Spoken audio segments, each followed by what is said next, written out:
Oh, the main difference is that Tarkov is in beta. Yes. Bro, you know what? That's what I said when I was in high school and I showed up to the midterm. I was like, listen, I'm just in I'm beta. in beta, dude. I'm early access, all right? I'm So in what? beta. I killed somebody. So what I fucking failed all of my tests and failed out of classes. It's beta, bro. This is Mike 0.8, Yeah. bro. Just What do you wait it's for the not 1.0. optimization patch. Come on. It's not 1.0.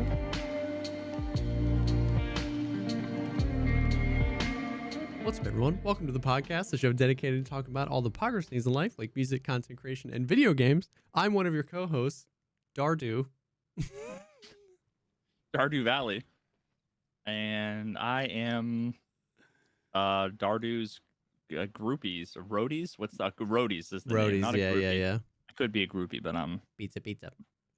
yeah, Dude, no, the amount of people that came in and it was just like, yo, let me hear that Dardu song. I was like, I feel so stupid. It's just one of those things, man. That was so funny though. once you like learn something, you never have to look at it again. Exactly.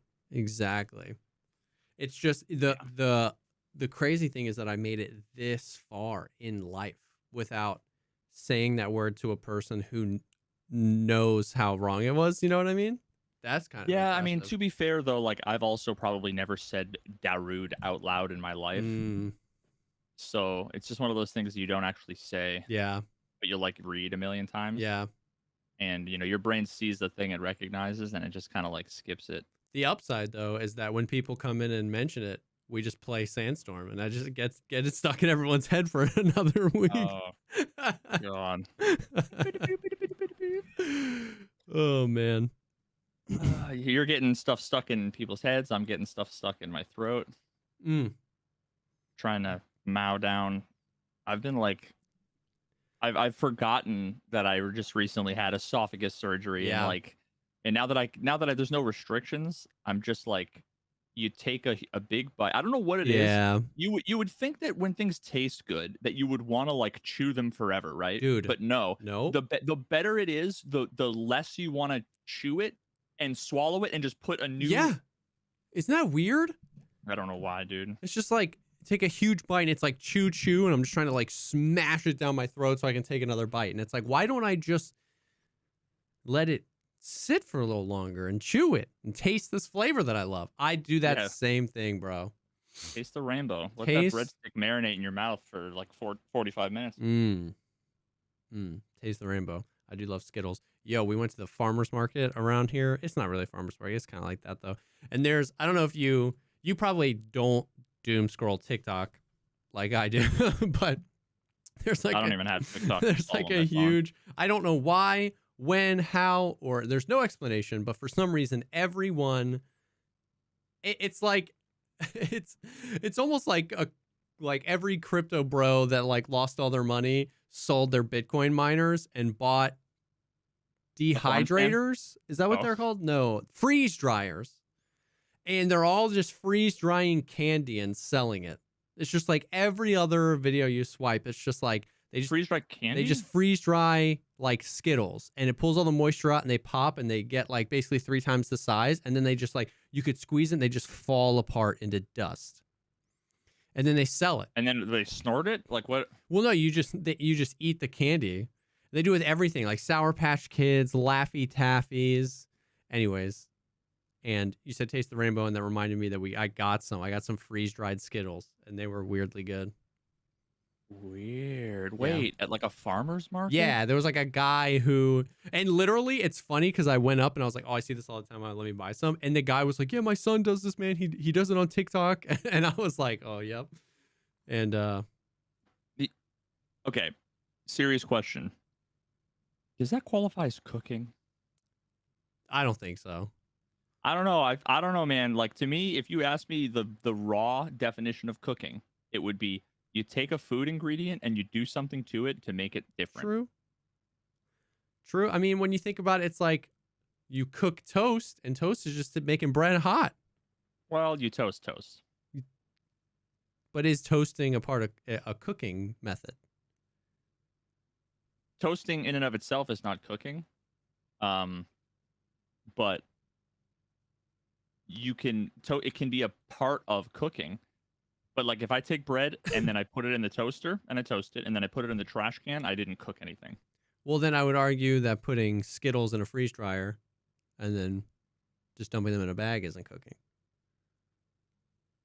So, okay, that answers my question. That answers the question. It's not cooking.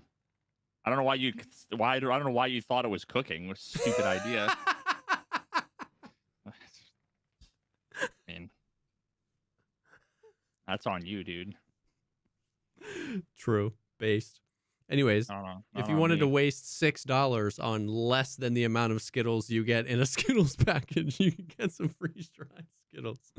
And they taste funny. I'm cooking. Dude, whipping up some of that delicious pizza. Mm-hmm. Oh, man. What's going on? Oh, so we had a big old weird random Tarkov patch today, bigger than normal. Tell me more. I'm just gonna sit back, relax. Dude, you eat your pizza, and I'm gonna tell you all about this game that you miss so much. No, I'm just kidding. Mm-hmm. So they tweeted a while ago. They were like, "Hey, we plan to address a bunch of issues," which I love that they like. Listen, I'm always saying communicate more. And it was like 5 or 6 days ago, last week sometime, they were like, hey, we're aware of basically these issues. People are having a hard time getting into streets, performance, this, that, the other. These are the plans, like be on the lookout for some patches. And then we got a server-side patch a few days after that helped a lot of people who couldn't scav into streets. It was like, I think we had basically said it, like, you would fix the queuing or something, or well, it was weird because like normally when there's a new map or a new wipe, there's a few maps that like you queue for like 30 minutes, right, to scav because there's more. And it's funny because like as a tangent, if you're into Tarkov and you've ever said they really need to fix the long scav queue times, they're working as intended. It's like you can't scav into a map until PMCs PMC into that map because it doesn't spin up the server for a raid until PMCs are ready. Yep. Once that happens, 3 minutes later, it starts filling with scavs. So if you have 100 players queuing to PMC streets and 10,000 player scavs, the player scav queue is going to be longer because there aren't enough raids. Now, Streets is a good example. Lighthouse. If you ever wonder why it takes you 15 minutes to get into Lighthouse, it's because nobody wants to PMC Lighthouse because that map is toxic and all the quests are late game, but everybody wants to scav Lighthouse because it's got Omega loot. So if you've ever wondered that, that's not, they need to fix it. That's just like, you got to have raids to scav into. So, yeah. But anyways, there was an actual bug where, like for me, basically from the start of the wipe, 50% of the time I scavved streets, whether it was nighttime, daytime, peak hours of playing Tarkov, or like early in the morning, 50% of the time, 5 minutes into the matching process, it would just fade to black and say error. And it would let you hit the reconnect button, but it never actually let you reconnect. You would just error out and you would get in a loop and you had to confirm leave, which also meant you burnt that scav kit. So there's one time I had the Tagilla hat. And I was like, oh, I'll save that for the quest. And I just like burned it. And then you have to wait. So you get the error, then you have to confirm leave, then you have to wait 20 minutes to scav again. So nobody had really been scavving streets. So we got like a client side or a server side patch that we got a server side patch that fixed that, or at least for me, it went from 50% of the time I would like bug out to like never, like it was working for me just all the time. So that was nice. And then today, last night, they were like, hey, we're taking the game down. We're doing a patch 13.5.1. It was 4 hours of downtime this morning from like 3 a.m. to like 7:30 a.m. And then they brought it back up. And the patch notes are literally like 4 things. It's list of improvements. There's 4 things. And then list of fixes. And it's like 2 pages. So it was like a pretty significant, like, this patch was like aimed at fixing bugs. Stability. Yeah, and helping with bugs and stuff like that. Now, in Classic, there's new bugs and performance issues and stuff like that. But then what was crazy? So I skimmed through the patch notes and I was like, okay, that makes sense. I was surprised it took 4 hours, but then each one of those 4 things like were pretty significant too. So like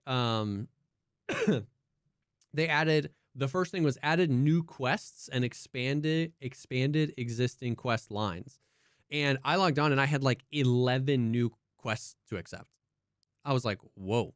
And they were pretty much all on streets. And it wasn't anything like crazy. There was like, you know, go here and get this thing and extract with it. And it's like you need one of the streets keys that nobody ever used. They were like 40,000 rubles, and then they were like 400,000 rubles.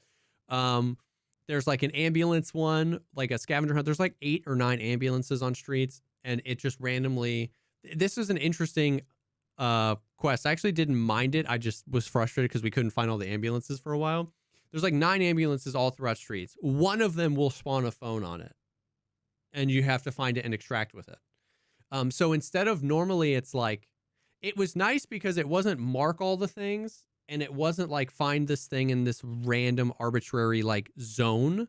It was just go to all the ambulances and look in the front seat. And it took us a while to find all the ambulances, but then we found it. As a part of that quest, they just gave you a streets map. Yes. And it had a circle yes. of all the ambulances. It would be legitimately, that would be so much better, because you would have to like, it doesn't. People are going to look on the wiki anyway. Like that's the way that 100%. most people are going to do it. Yeah, 100%. But then they had some. So there was one where like in the new area in the mall, there's a restaurant called like Beluga, and then there's like a Beluga key, and you have to do this key. And it said that you needed to find this thing near that area. So we thought it was in the key, but it was like in this kitchen. And I was like, for some reason, I was under the impression that it could spawn either in the locked room or outside of it. And I was like, oh, that's really interesting. Like it's in this area and there's a locked room and it might be in there, but it might not be, because I found it outside. And then there was another quest where it literally says like the Terra Group meeting room key, like it references that key, and I had it. So I was like, okay. And I know for a fact I've seen screenshots. So basically this quest is like, go find this vial, and it has the secret ingredient. The quest is called like the red meat or something like that. It was like super weird. It was go find this vial with the secret ingredient, and it references this key. And so I went and I had the key. So I went to the room and I unlocked it, and I couldn't find the vial.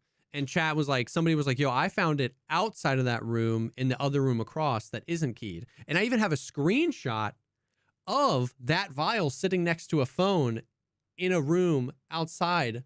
So it was really interesting that they have quests now that might require a locked key. It's like every time, it's like the Golden Pocket Watch, where every time if you have the quest, it's a client-side thing that will spawn in, but it might spawn in a locked room or not, which was very interesting. It's like, I guess that means if you can't afford, it's not a bug. No, not at all. But I was like, I guess that means if you don't have the money for the key, you could just spam the quest until you find it outside of it. But then we were going crazy because, dude, Veritas, me and Valiant, it took us like 9 tries to find this thing. So once again, either it's bugged, we couldn't find it. Like we just couldn't find it. Or the quest item itself only has a % chance to spawn. So like my suspicion, which is definitely not confirmation or anything, but my suspicion is that it's like, if you have the quest, as of today, it was like you spawned into a raid and it just like rolled a 50%, maybe the quest item spawned. If it spawns, it would maybe spawn in the locked room or anywhere around it. But for like 7 raids in a row, me and Valiant were like scouring every inch of this office building that was directly referenced in the flavor text, and we couldn't find anything. And on like the 8th try, I unlocked the key, opened the door, and it was just right there on the table. Which was just so weird because like, I'm hesitant to criticize it as design because I think it could be a bug. But at the same time, we were just like losing our minds like this. I just kept thinking of all the things you and me talk about. Like, this is such an this is such a bad way to make something hard. You know what I mean? Yeah. Like, it's such a bad, like, if it's intentional, if it's like, it's just not always going to spawn in the locked room and it's just not always going to spawn at all. Like, Yeah, I mean, it's you they're could, just so many ways that they want to slow down. yeah, Like they, I think this is their way of trying to take control back, because like if something's always in the same area and you can just go there every time, then like the wiki can just tell you where to go, and yeah, you know they don't want that, right? no, They want you to not know how, what, where, why, and they want you to like search, and that would be great in a single player like yeah, RPG game, not in yep. not in Tarkov. And in that single player RPG game, what would they give you? They would give you clues. You know what I mean? Like, Oh, a million, yeah. They would give you clues. You could ask, but if this is Baldur's Gate, I could talk to the duckling by the lake yeah, with a spell, and it would be like, quack quack, I saw some things over here. You know, you talk to the homeless guy, you give him some money, he'd tell you whatever, right? Like, and so it was just crazy because like me and Velian have, you know, between the two of us, 18,000 hours of experience in Escape from Tarkov. We know, you know, and we couldn't find this thing.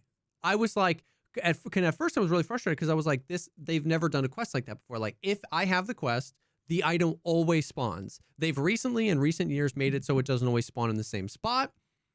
But the only clue we had, which was literally the named, like, the Terra Group meeting room, we were there, and it's like there's an office here, an office next to it, an armory, and a locked armory key, a server room, and that's all. There was no upstairs. We were looking in the planters. I was looking under couches. I was seeing if it was clipped under the floor. I mean, we scoured this place like 7-8 times, knowing where to look, knowing like where BSG likes to hide. Everything top to bottom. And so it was just like, I was really having a hard time just believing that we couldn't find it. Unless the area that they mentioned doesn't always have any, like, unless sometimes it just spawns in the building next to us for no reason. You know what I mean? Which wouldn't be a defense of VSG. It wouldn't be like, oh, well, you couldn't find it because it was over there. It's like, well, if it was over there, that's stupid too, because they referenced this building in the flavor text. You know what I mean? So now it could just be a bug that it's not spawning every time, for sure. Do you know the name? So are you sure it's instance, like the pocket watch? Yeah. Do you know the name of the quest by any chance? It had something to do with red meat. If I just took red meat into the wiki right now, Beyond the Red Meat, Part 2. Beyond the Red Meat, Part 2. I want to read. Okay. We took a look at the diary you found. Addresses, addresses, shipments. Wait, is that a noun or a verb? Addresses, probably shipments, addressed shipments. No, I think that the diary addresses shipments. Gotcha. Yeah, it took me a second. Addresses shipments of some from the Terra Group offices. Anyway, to make good food, these assholes were adding some obscure lab grade ingredient. They were cooking. I think that lab grade obscure, it might have been marinara. Yep. It was made to be extremely addictive. Okay, marinara, more evidence. So more people would come to give these pricks money and to make them more compliant. It's some murky. Why don't you check to see what they're shipping from the offices? Maybe some of it's still there. There's a mention of some kind of red vial in the notes. So the only thing we got from that helps me on my journey is red vial. That's it. Locate and obtain the secret ingredient at the Terra Group office on streets of Tarkov. And then that's the other only piece of information. So if we're actually talking about practical, useful piece of information, the only thing we can pull from that is red vial, Terra Group office. Now, isn't there... I don't know that particular building off the top of my head. It's brand new. It's in the new wipe. Okay, so is the office like one big building that has a bunch of rooms? Like, could it be interpreted as anywhere in the building? So, or is there one locked room that is the office? No, so we were checking. So basically, it's a skyscraper, but it's not a maybe skyscraper. It's like a 30-story building, but only the first floor is accessible, and it's in a cluster of buildings called the Cardinal Apartment Complex. And some of those other buildings have multiple levels available, but this building, there's a locked Terror Group office, an office next to it. On the other side of the like first floor lobby, there's an armory, and you can get a key that enters the locked part of that armory. There's a server room, and there's another office. Like that's it. You basically walk in. That whole thing be Terror Group Yes, like and owned? we tore it down top to bottom. Every single one of those rooms, every planter, every blade of grass, every desk, every jacket, every and we did that 7 times. Every room, keyed or not, it was Oh my crazy. God. First spawn, second spawn, third spawn, fourth spawn. Damn, a lot of spawns. Oh, what? Hold on. Here you go. The wiki has your answers. Yo, the wiki does have my answers. Click the map at the top.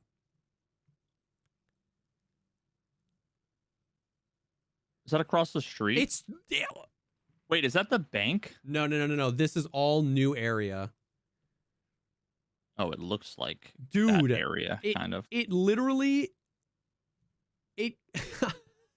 You can cross the street. You can literally cross the street. Those buildings are across the street and 200 feet away from each other. So that's why there's 5 spawns, or there's 2 spawns in the building across the street upstairs. That's it. All right. Hold please. I'm pulling it up on my computer so people can look, so that they don't maul at us. But I needed to close my tabs and Discord and everything. You never know. Oh, and my Uber Eats order, which shows a photograph of my front door. Probably not good. Wiki Tarkov. Dude. Nope. Not the No Man's Sky wiki. I get PTSD. That is crazy. No, not the Baldur's Gate wiki. God damn it. Too many wikis, dude. There's a wiki for everything. I'd wiki that. Red meat. So, I mean, that's annoying, dude. That is annoying. They need to give you more. So it's so here's the thing. I know, and I know people are gonna get on to me for harping on this so much. You know what I mean? But you just go watch a different podcast, I guess. I don't know. Yeah, go listen to something else. You You heard it here first. You read the flavor text. You read, yeah. So 2 different buildings, and the top right one is a cluster of buildings. That's not even one building. I mean, I guess technically the 2 spawns that it says on the wiki are. Oh wait, so is this a building? Yeah. Or is the whole thing? Well, here that whole thing is a building.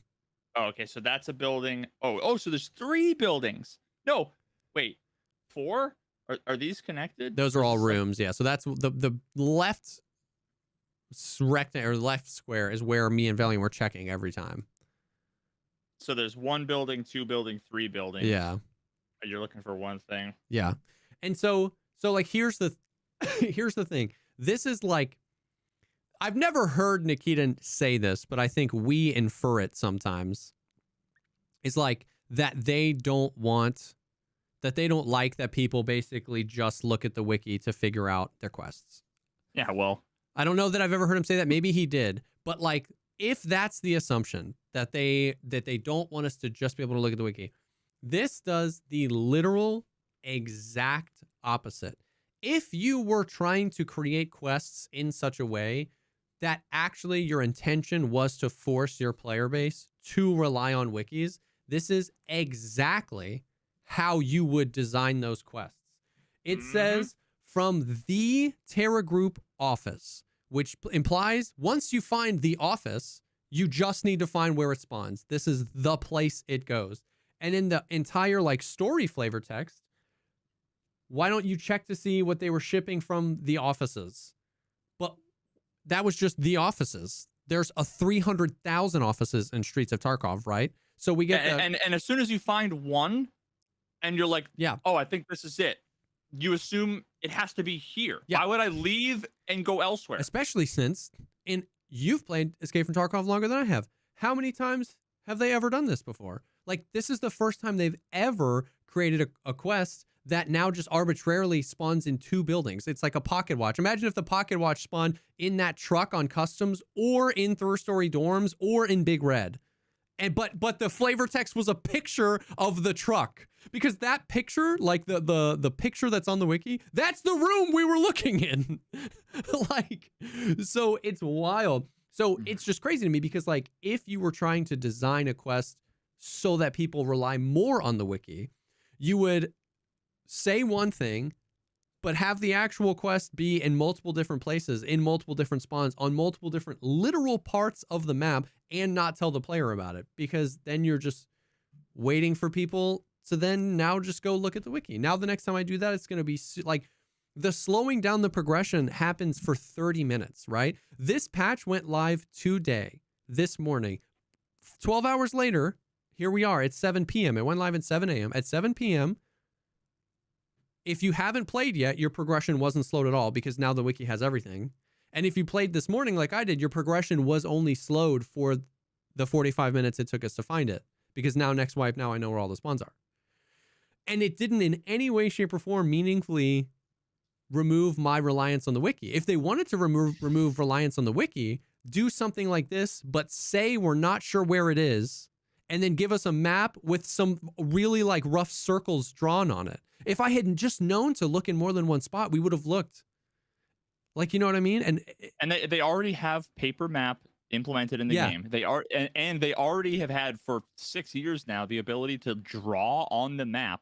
They could have just, they didn't even have to like Photoshop anything. They could have literally just like instantiated it with like the drawing, and even if you could like erase it. Yeah. Like, so once again, there's nothing, if you don't want us to rely on the wiki, there's nothing in game that meaningfully tells me what I'm supposed to be doing or where that's supposed to be is. And if I can't find it, there's nothing that meaningfully helps me along that journey. And when I found it, because like some people, as soon as they got that quest, they went in, they unlocked the room, they opened it, and it was there. They didn't meaningfully have any understanding of that entire other part of the quest. They were like, oh, it always spawns here. Next wipe, they're going to be like, what the they changed this quest? And so it's like, it doesn't, I don't understand. I don't understand what the point is. Like, it doesn't slow anyone's progression.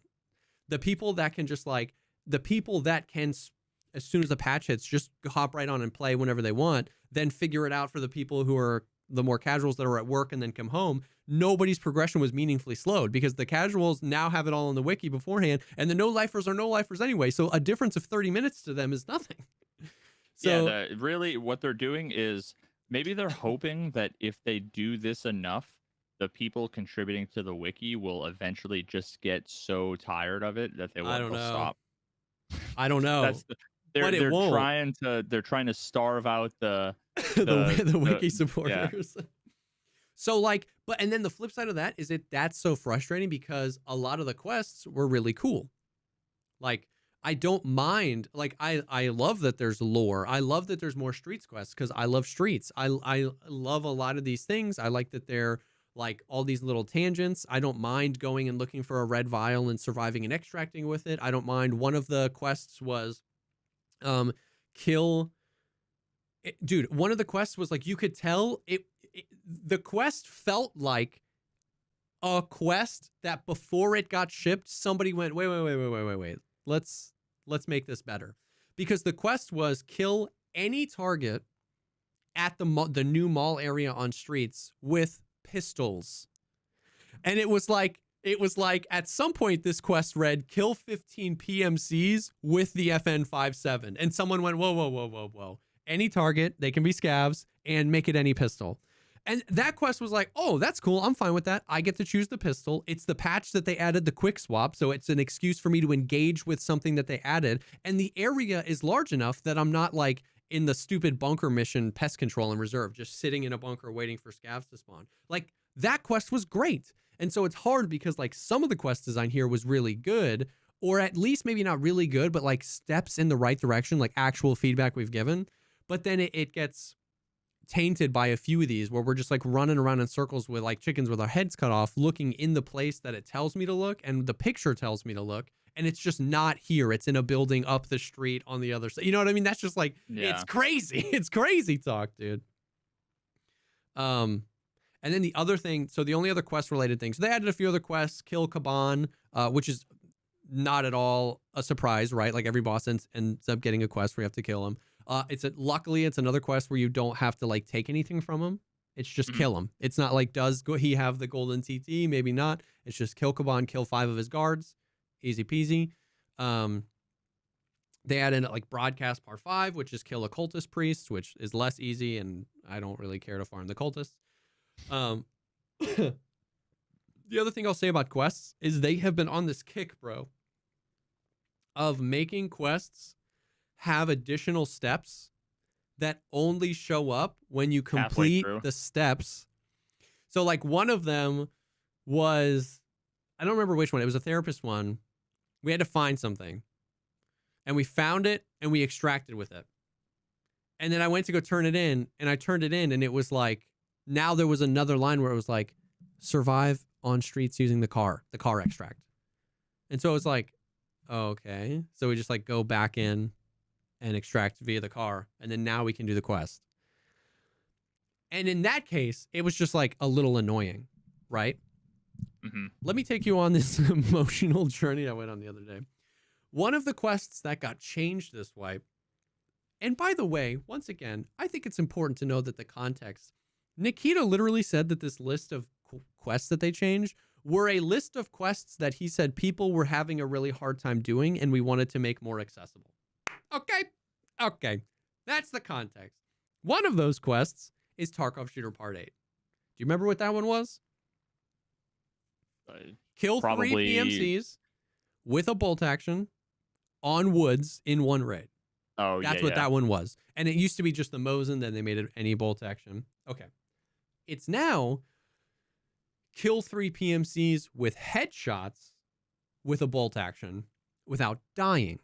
So instead of, you used to be able to kill him anywhere, you could hit him in the thorax. Now you have to hit him headshots. But the thing is if you kill 2 PMCs and can't find anyone, you can bank the kills, leave, come back, and get your last kill. Additionally, it doesn't have to be on woods anymore. It can be any map. So the negative was they took it from any kill to had to be headshots, but the positive was it doesn't have to be on woods, and it's just like you can bank the kills as long as you don't die. Mm-hmm. It does reset. Okay. We're on Lighthouse. I had been putting off doing this quest. All right, I didn't want to do it. We're on Lighthouse trying to do a bunch of quests. I'm doing like assessments, seals, doing a bunch of stuff, right? I'm like, I'll bring a bolting and just see. Like, I'm not really going to go for it, but I'll see. And then, of course, I say in my brain, I'm not really going to go for it. But then, like, every time I get a kill, I'm like, okay, now I kind of want to finish this stupid quest.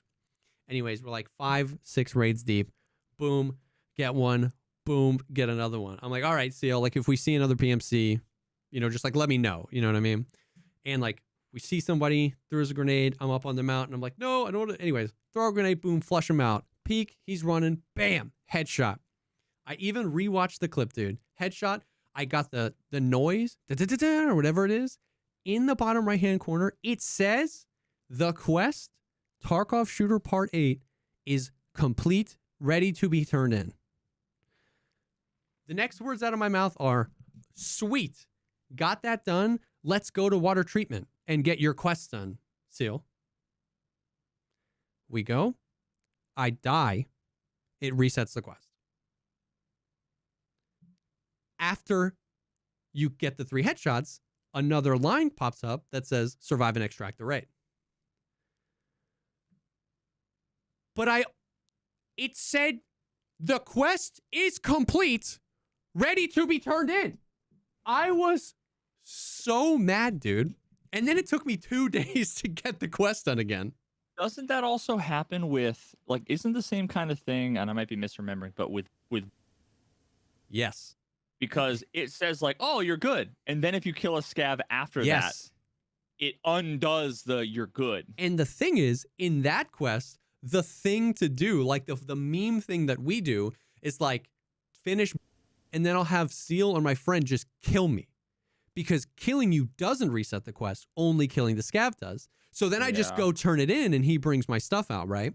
Now, I totally get it. I totally get it, man. The quest says you could make the argument. You could absolutely make the argument. It says do this quest without dying, right?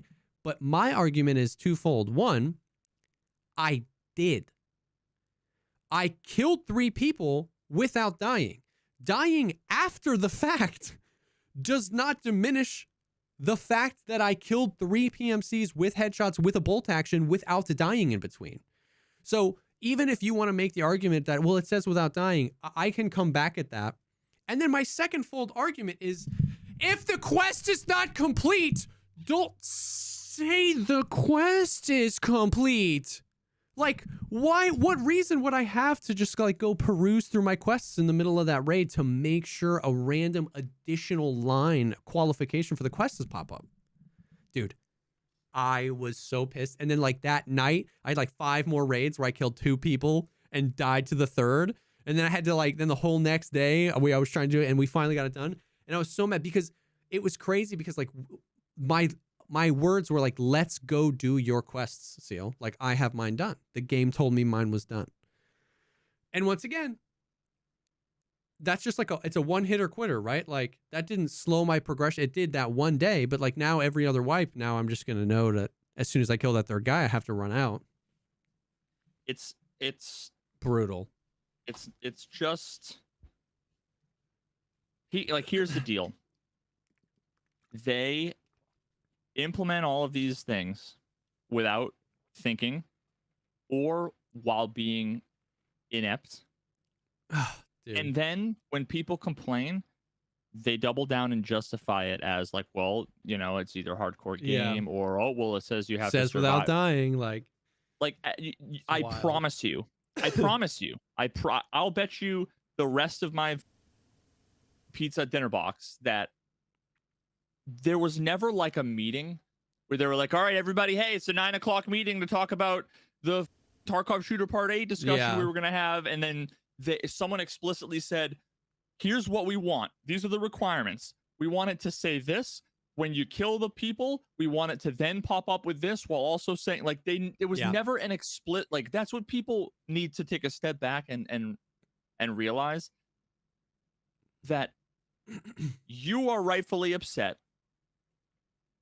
And so many people will say that's the way it is meant to be. Yeah. And they just assume the assumption is the way it is was how it was meant to be, and how it was meant to be is inherently objectively good. It's the right thing. And therefore, if you have a problem with it, you're playing the wrong game. Yep.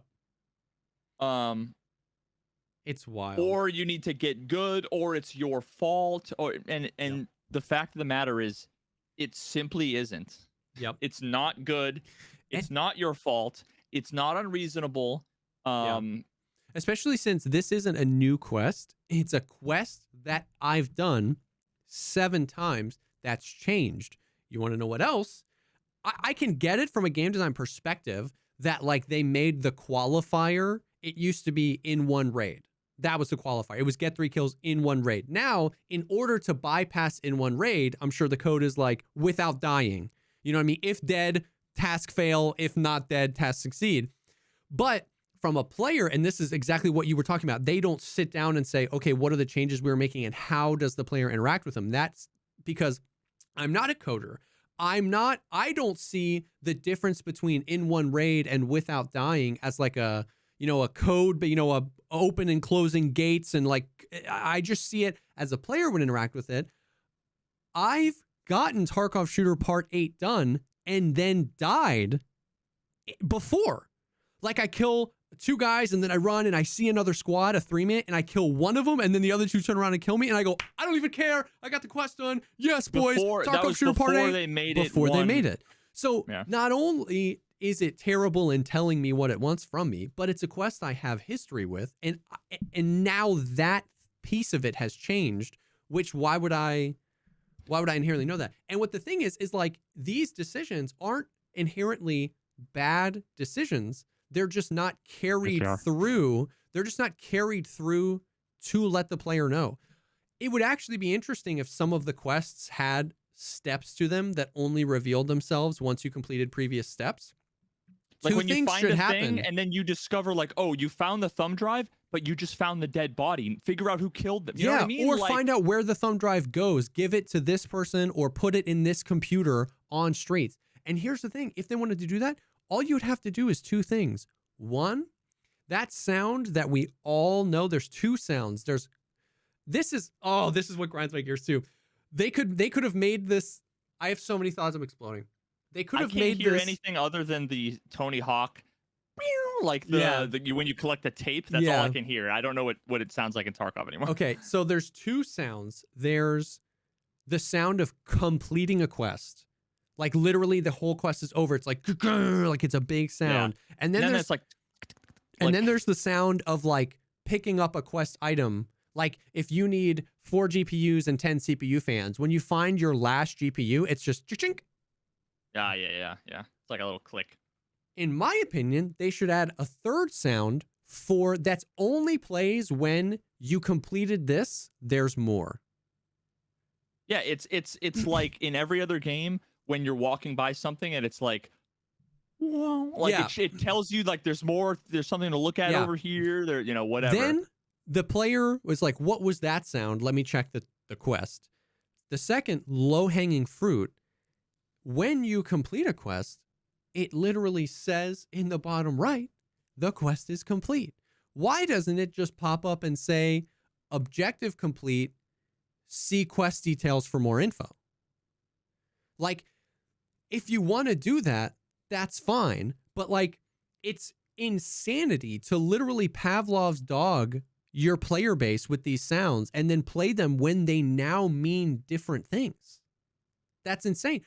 All they had to do was come up with one new tone and just make that quest thing say, hey, objective complete, please, see quest for more details. And then this would make sense. Then this would be like, oh, that's cool. Or like, oh, shoot, I didn't think about that. Like, or whatever.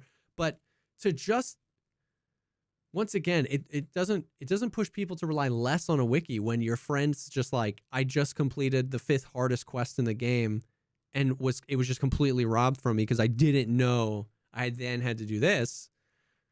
It's crazy. It's crazy. So the quests overall, we got some new quests.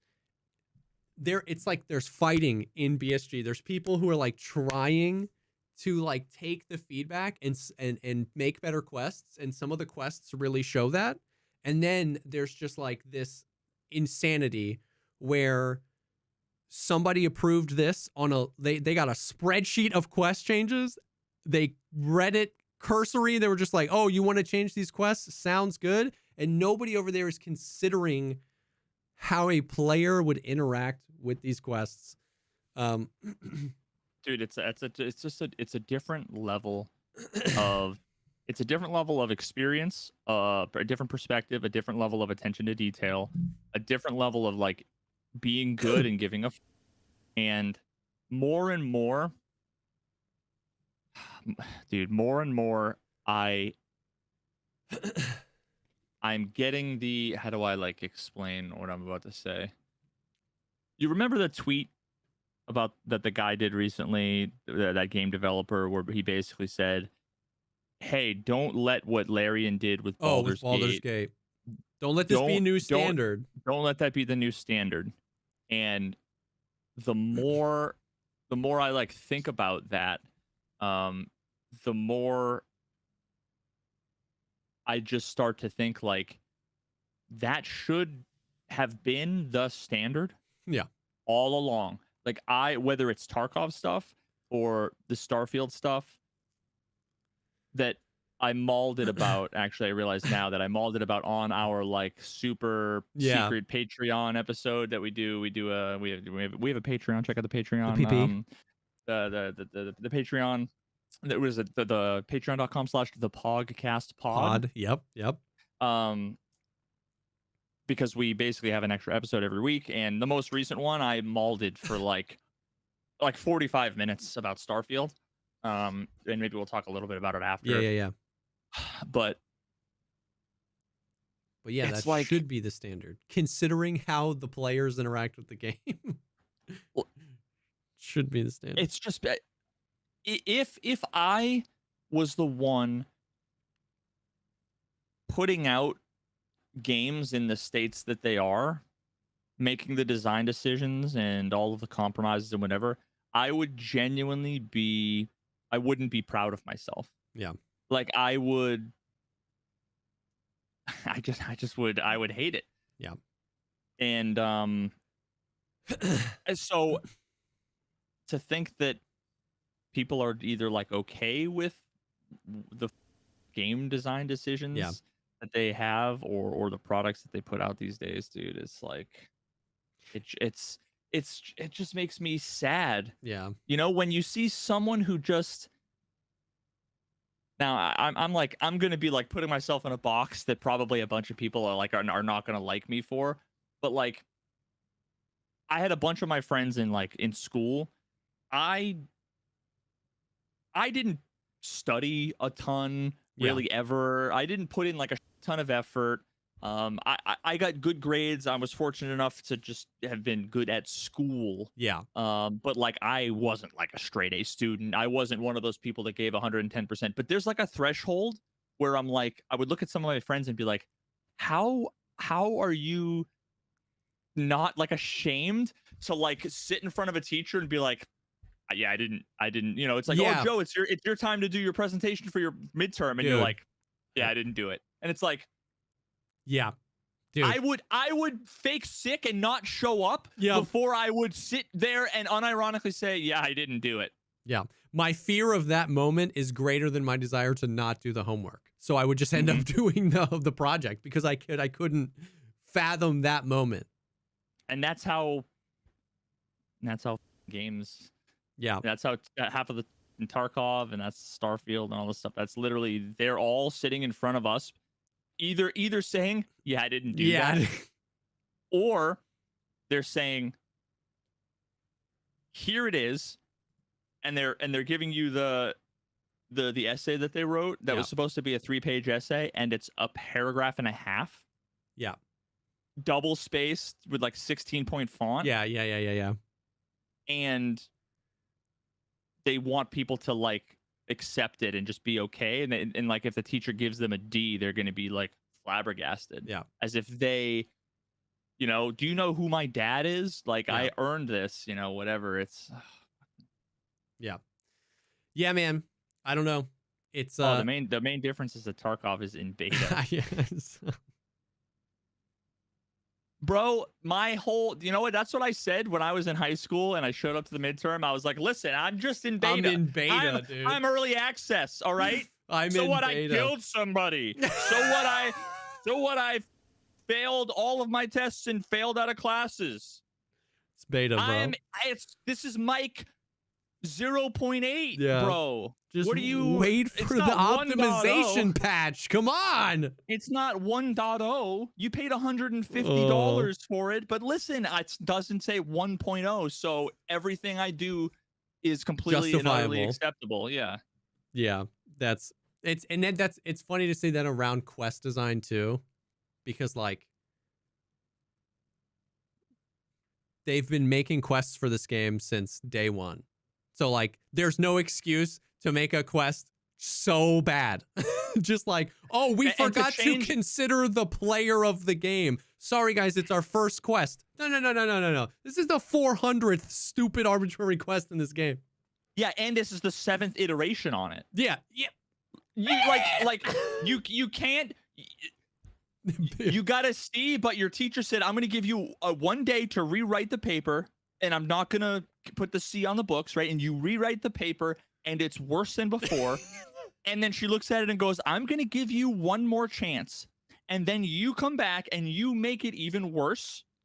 Or it's literally you just right-clicked and did find synonym for every other word over 5 letters long. And you were like, it's a different paper. And then you expect them to say, yeah, oh yeah, no, this is great. This is fantastic. Yeah. Anyways, it's funny because like the quest thing really spawns a bunch of conversations. The other quest related thing that's related to like other weird, bad game design decisions. It's like, so a bunch of these quests. So like people are really mad about the quests, and like I said, some of it's for good reason. Some of it is like good quest design that they just missed. Some of the quests that were fine quests, it was like, okay, whatever. So like the Trooper backpack, which is the new backpack, it's the exact same size of the Attack 2, Okay. but it's just like looks different, right? It just like looks like a different backpack. That is the meta backpack. Everybody uses that backpack. Why, you might ask? Because even though it fits, it is literally the exact same size as an Attack 2, and it doesn't have anything segmented. It is just an Attack 2 that looks different. The Attack 2 weighs 4 times as much. The Trooper is 1 kilogram, and the Attack 2 is like 3.6. So, early wipe, when everybody's freaking overweight, you know, when you pick up some sprats, right? Like, of course, this is going to be the backpack they use. So, they just put that backpack behind one of these late quests. Okay, that we'll get back to the absurdity of that real quick. It just occurred to me that if you have like a can of Tushonka in your backpack, and then you eat the Tushonka, Yeah. let's say the Tushonka weighs 1 pound, your weight shouldn't go down. Yeah, think true. about it. If you think about Yo, it. true. The mass of my character increases while the weight of my backpack decreases. I mean, I Don't give suppose Nikita any ideas. only the aluminum can that you presumably just chuck on the ground. Yeah. But that's not where all of the weight from the Tushonka comes true. from. True. Think about it. We need poop. Sorry, back to what you were in saying. Tarkov. Anyway, so know. like they moved that backpack behind one of these quests. Like these ones like random arbitrary quests. And then like the foregrip everyone's using right now is the SE5. It's like the angled one, but it's angled like at a 45 down towards you, not the like gangster grip that's 45 this way. Although they actually moved that one as well.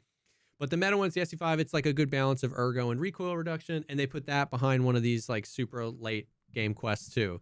And so like people are like mauling, and this to me goes back to not something we've talked about before, but also just like my new stance on a lot of this stuff. So like those things, like them moving these, and then also what they did is they added a new gunsmith, one singular new gunsmith part 23. And you need to turn in a mutant with the 400 millimeter barrel and like this part and that part and this part. And then most of those parts, you could buy them on the traders. They took them off the traders and put them behind gunsmith part 23. So now like yesterday I could just buy a 409 millimeter barrel if I wanted to. Now I can't. They're all 2 million rubles on the flea market. And I just have to complete gunsmith part 23 to now be able to buy the 409 millimeter barrels again. And this just goes along when we're talking about balancing. It's like, I'll start another conversation, then it connects. People on Twitter, I just saw something. Somebody asked me, like, what do you think about like the beef on Twitter about the ammo? And I was like, I haven't even seen anything. And basically it was just like people were talking about how, and we talked about this on the patch day, like on the first podcast after the wipe, where like 7.62 BP has been the meta for like 4 wipes, right? And then they kept making it more expensive and pushing it to later and later traders. And then it was level 4 proper, and it was locked behind a quest, and it was really expensive. And then finally, last wipe, they just took it off the traders. You couldn't buy it no matter what. You could only craft it.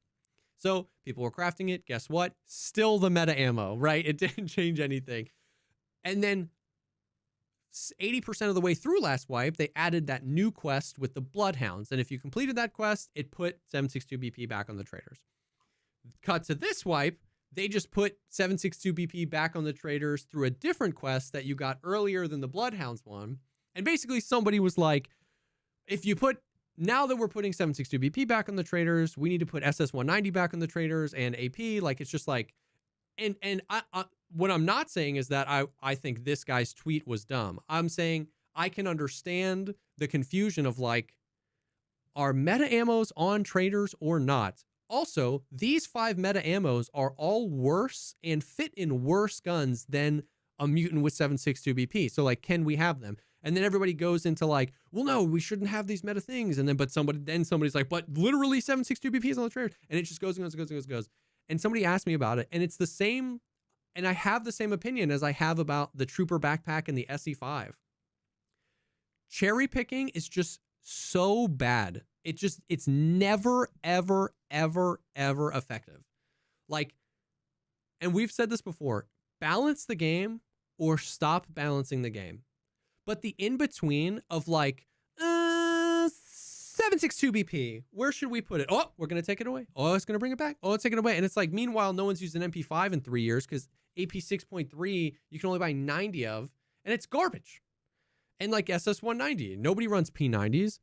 And it's just like, people are like, well, what do you think about them putting BP back? It's like, I can't actually formulate an opinion about what I think about that, because what we're talking about here is 50 calibers, 200 different rounds across all these different guns and stuff. Like, the game needs balance or stop it. Stop touching stuff. And it's so weird because same thing with the backpack. It was like, this fundamentally how differently I look at the world than BSG does. Like, should we make the attack 2 way lighter? No, that. Let's just move the trooper to some random quest that you have to be level 42 to have. It's like, why? It doesn't, I just don't. So that's my opinion on everything. It all connects. The balance, the way that BSG does balance is just cherry picking. It's just like, streamers use this, move it or change it or make it more expensive, or most of the time a combination of those things. And it's so meaningless because like, most things are meta by a few %, right? Like, if you move the SC5, I'll just use the RK2. If you move the trooper, I'll just use the attack 2, or I'll use it. Like, my experience doesn't change but a few %. It literally just exists to like anger everyone. Like, I don't know. I mean, they could take all of the numbers and switch them all around randomly. The +2 ergo, +3 ergo, +3 ergo, and nobody would know anyway. So it's not only is it there and it angers people and it frustrates people and it makes them wonder, and it uses development time and resources to do all of these changes and balancing, and also it largely also doesn't matter. Yeah. Like, and so I don't understand, like, it's just like the it's so hard. What do I think about 762 BP being back on the traders at level 4 after a quest, when last wipe it was under a different quest and the wipe before that it wasn't under? It's like, what do you mean? What do I think about it, man? It's like, we have this ammo on the trader at this level and it's really good. We have this ammo that you can't even buy or craft and it's garbage, and it's in a gun that I wish I could run. I wish I could run my MP5 SD again, but I don't have but 33 rounds of AP 6.3, let alone PvP, but I got plenty of BP to go around. Right now, I have 4 weeks into a wipe. I have BP on traders. I completed the quest. I can buy 120 rounds. I can buy more BP per reset than 9mm AP 6.3. So it's like, what do you mean? What do I think about it? Like, I can't even begin to describe to you what I think about it, because there's so many guns and there's so many meta ammos and there's so much balance between them, between like fire rate, availability of the gun, availability of the mods for that gun, how those guns feel regardless of their stats, which we are proven to be meaningless. Like, all these things factor into how often or not a gun is used, and ammo is just like one tiny slice of that pie. And so to then take the pie, narrow it down to one slice, cut that slice 11 different times, and then that's your caliber, and then you take that 11th of a slice and slice that into 22 different slices, and you go, what do you think about the implications of the game that 27th of the 11th of the slice of pie was moved around? It's like, nothing. I think nothing. You know what I mean? Like, I don't know. oh god, I sometimes I feel like the third evolution of a Pokemon, and Jesse is the second evolution of a Pokemon, trying to like, what? Jesse Kazam is evolving? Yeah. And then a new patch comes out and someone hits the B button and cancels it. And then I just devolve back into the Tarkov addict. Oh, shoot, bro. Oh, no. Oh, hey. Dude. Yeah, seriously. But so, I mean, like dude, it's so funny how everything you're saying, I'm so far removed from it. Yeah, that my gut reaction, the instinct that I've been trained from reading YouTube and Reddit comments and tweets and whatever is for me to say, wow, you're nitpicking such that. No, shut the up. He's right. Yeah, Like, yeah. it's you're just so right. Yeah.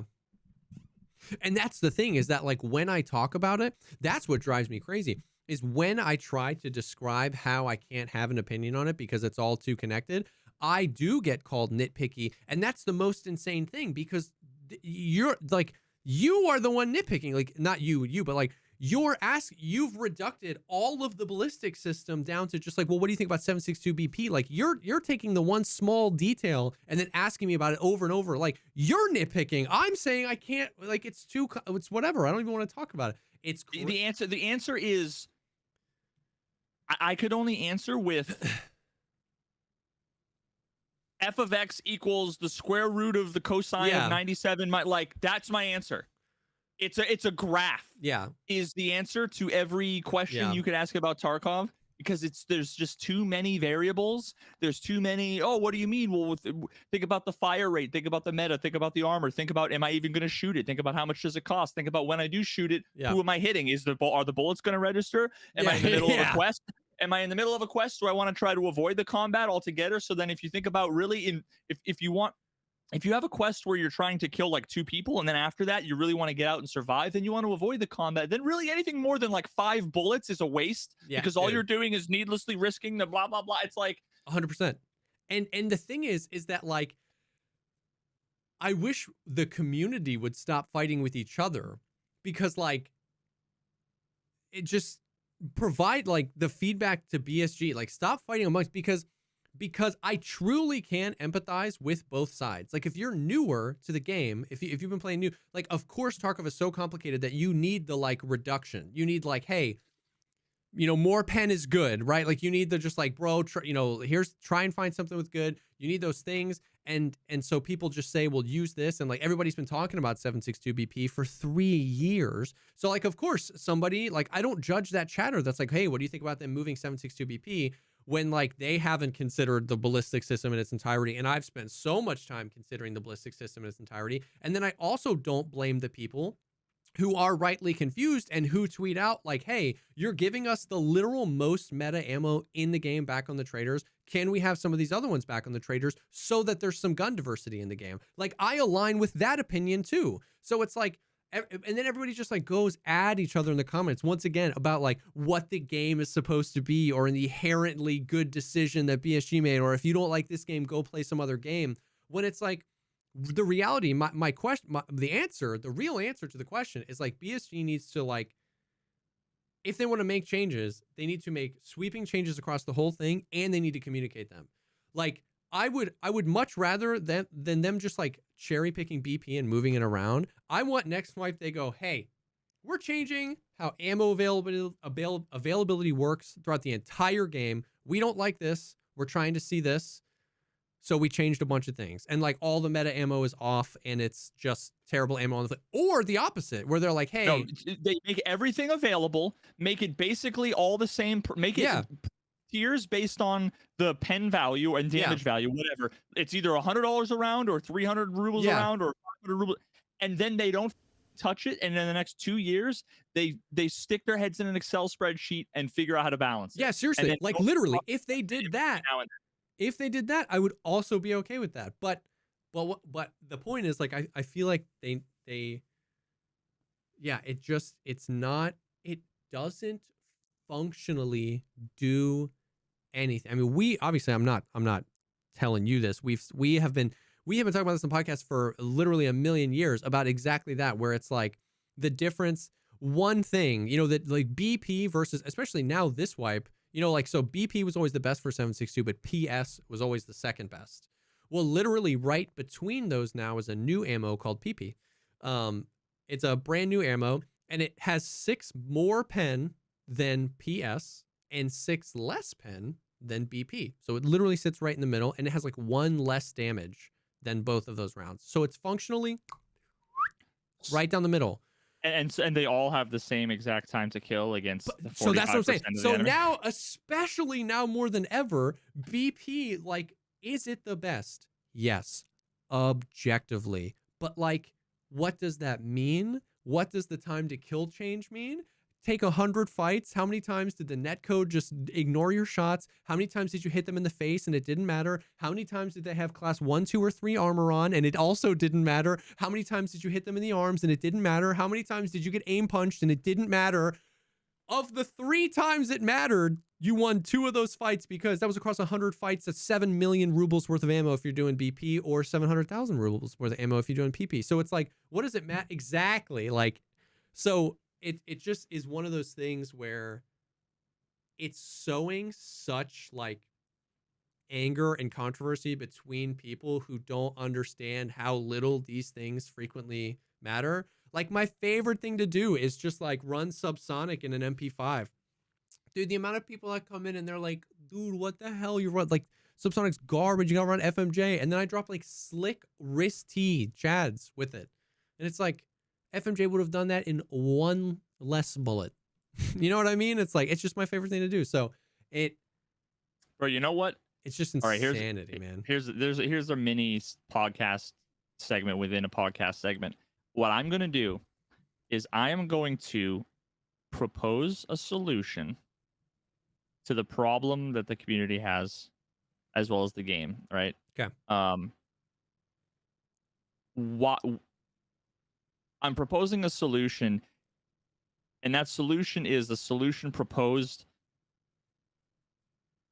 that is actually a problem in Starfield.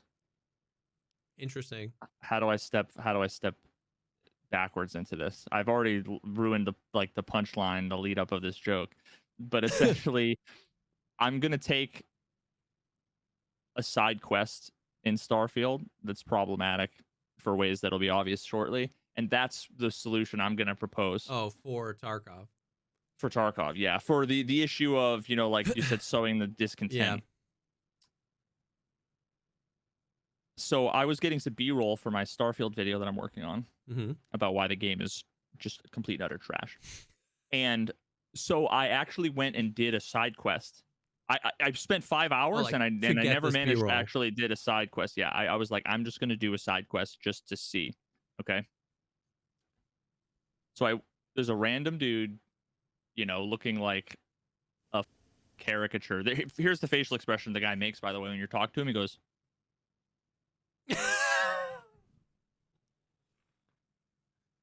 oh man, if you're an audio listener, you gotta nice to see you. Timestamp into 1 hour and 7 minutes. So you're talking to the guy, and he's like, I need help. Okay. And it's not like, you know, I've got a missing kid or whatever. He says, I can't. You're gonna think I'm joking. He is a collector of like rare seeds. Classic. Which actually ends up having nothing really to do with it. I can't even. It's so difficult. He's a collector of rare seeds, okay? Okay. And one of the things he's talking about is all of the disagreements and conflict that's going on around, right? And his philosophy is that people need to just be inspired to change, right? Now, he's been trying to plant his favorite seed in like the planter in the middle of like the city. Okay. It's an olive seed, like an olive branch. Okay.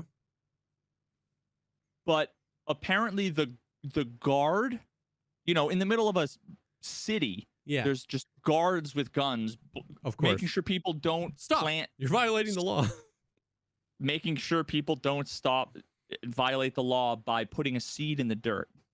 Okay. Crazy. He needs your help. So then I'm like, okay, cool. I'm a rogue. I'm all specced into like sneak, whatever. I've even though I've tried, I've got bonuses to sneak and persuasion. I've tried in the first 15 attempts to do either, fail every time. Even though every other Bethesda game, you auto succeed. Yeah. When you try your first like persuasion check, right? Like you could convince them to take their pants off and do jumping jacks, like, and it should work in a Bethesda game. Yeah. If you listen, I'm not gonna judge how you want to role play. Okay, so I like I put my character in the shadow of the tree, thinking like this has to be. Yeah. And I go over, and of course the guard is standing 4 feet from me, staring right at me like that. They put the guard directly in front of the quest marker where they're like, try and sneak. Yeah. And I go over, and he goes, "What the hell are you doing? Stop that!" And it's like, there's no, not just. Yeah. And then a thing pops up and says, talk to the guy again that gave you the quest, and he'll provide a distraction. It's like, why didn't you just do me that? Like, you were like, hey, you want to role play? Sorry, you can't. Go back to the guy. It's like, why did you even ask? So then you go to the guy, and what he says is, guards, police, help, I need to report a crime. And the policeman runs over and says, where's the body? And the guy says, what do you mean, where's the body? And he says, well, I don't know. We might need a blood splatter expert if there's been a crime. It's 2023, and this is dialogue in a video game. And he says, oh, yeah, I think it was a crime of passion. Yeah, well, let's get the blood splatter expert. The guy, like, what do you mean? He doesn't say, like, I saw a knife murder. Yeah. It's like, where do you, none of it makes any sense. And then he goes, oh, sorry, did I say a crime of passion? I meant a crime of fashion, because your outfit looks like ridiculous on you. And then the police officer goes, all right, you're wasting my time, and walks away. And that was the distraction so that you could plant the seed. And again, let me step back and say the whole point of this, when you ask him, like, why did you want me to do this? It's because, you know what? In 5 years, this seed is going to grow to be a fully grown olive tree. And you know what? That's going to inspire people to look up and say, wow, we should really be extending olive branches, and we should all get along. And that's the first side quest in Starfield. Honestly, we just need Jesse here. Here's what you need to do. If you want to solve all the problems with Tarkov in the community, I have a seed. I need you to go over and plant that in the thing. And don't worry, I'll be your distraction. Sorry, I just had to. A crime of fashion. Next time someone's going to say, did you hear about that crime? I'm going to say, where's the body? Where's the body? We're going to need to call a blood splatter expert. We're definitely going to need to call a blood splatter expert. Stat. This is the world we live in. And you know what? And what's worse is that I wanted to pull up the reviews for Starfield, but I accidentally hit submit when my birthday in the whole Steam birthday was, like September 1st, 2023. And now it's like, sorry, you're not old enough to so I can't even click on Starfield in my browser anymore to like pull up the charts and Yo. I can't even, I need to pull up like incognito and like, oh my God. This is the world we live in, dude. The sky is basketball. Video games are basketball. My life is basketball. A crime of fashion.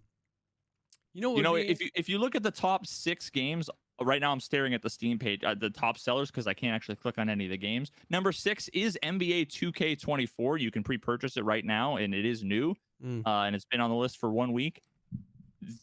That is basketball. I can safely say that's basketball. At least 1/6 of the top 6 games are basketball. You know what? And the number 4th top game is Steam Deck. So, listen, you know what would be a crime of passion? If you didn't check out the sponsor for this episode, which is HelloFresh. Hi, Fresh. If you didn't check out our sponsor, thank you so much, HelloFresh, for sponsoring this episode. HelloFresh is America's #1 meal kit service. We've been sponsored by them for a while. I've used them for a very, very long time. HelloFresh is just like the premier choice for this stuff. You get amazing meals. You get a ton of flexibility in when you want them to come, how many of them you want, what type of food you want. There's tons of options every single week. The food is delicious. The portions are great. And you can eat again So now you can finally eat some delicious HelloFresh. Yeah, no, I mean, and I do, and I will. do. Had the what the hell was it called? The golden chicken schnitzel, I believe. Oh shoot, I haven't had that. I believe that was I'm not good at remembering names of foods because usually I'm just putting them in my mouth rather than having them come out Yeah. verbally. I was pretend that was poetic. And it had some like nice potato wedges, Oh which yeah. I haven't had in a million years. Had some nice asparagus, and I don't feel like I do right now, which is how do I feel? Is lugubrious? Lugubrious. I Yeah. think that was a previous podcast word. Probably. I've been hearing / using it a lot. Looking or sounding sad and dismal. That's how I feel after eating not healthy food tonight. Yeah.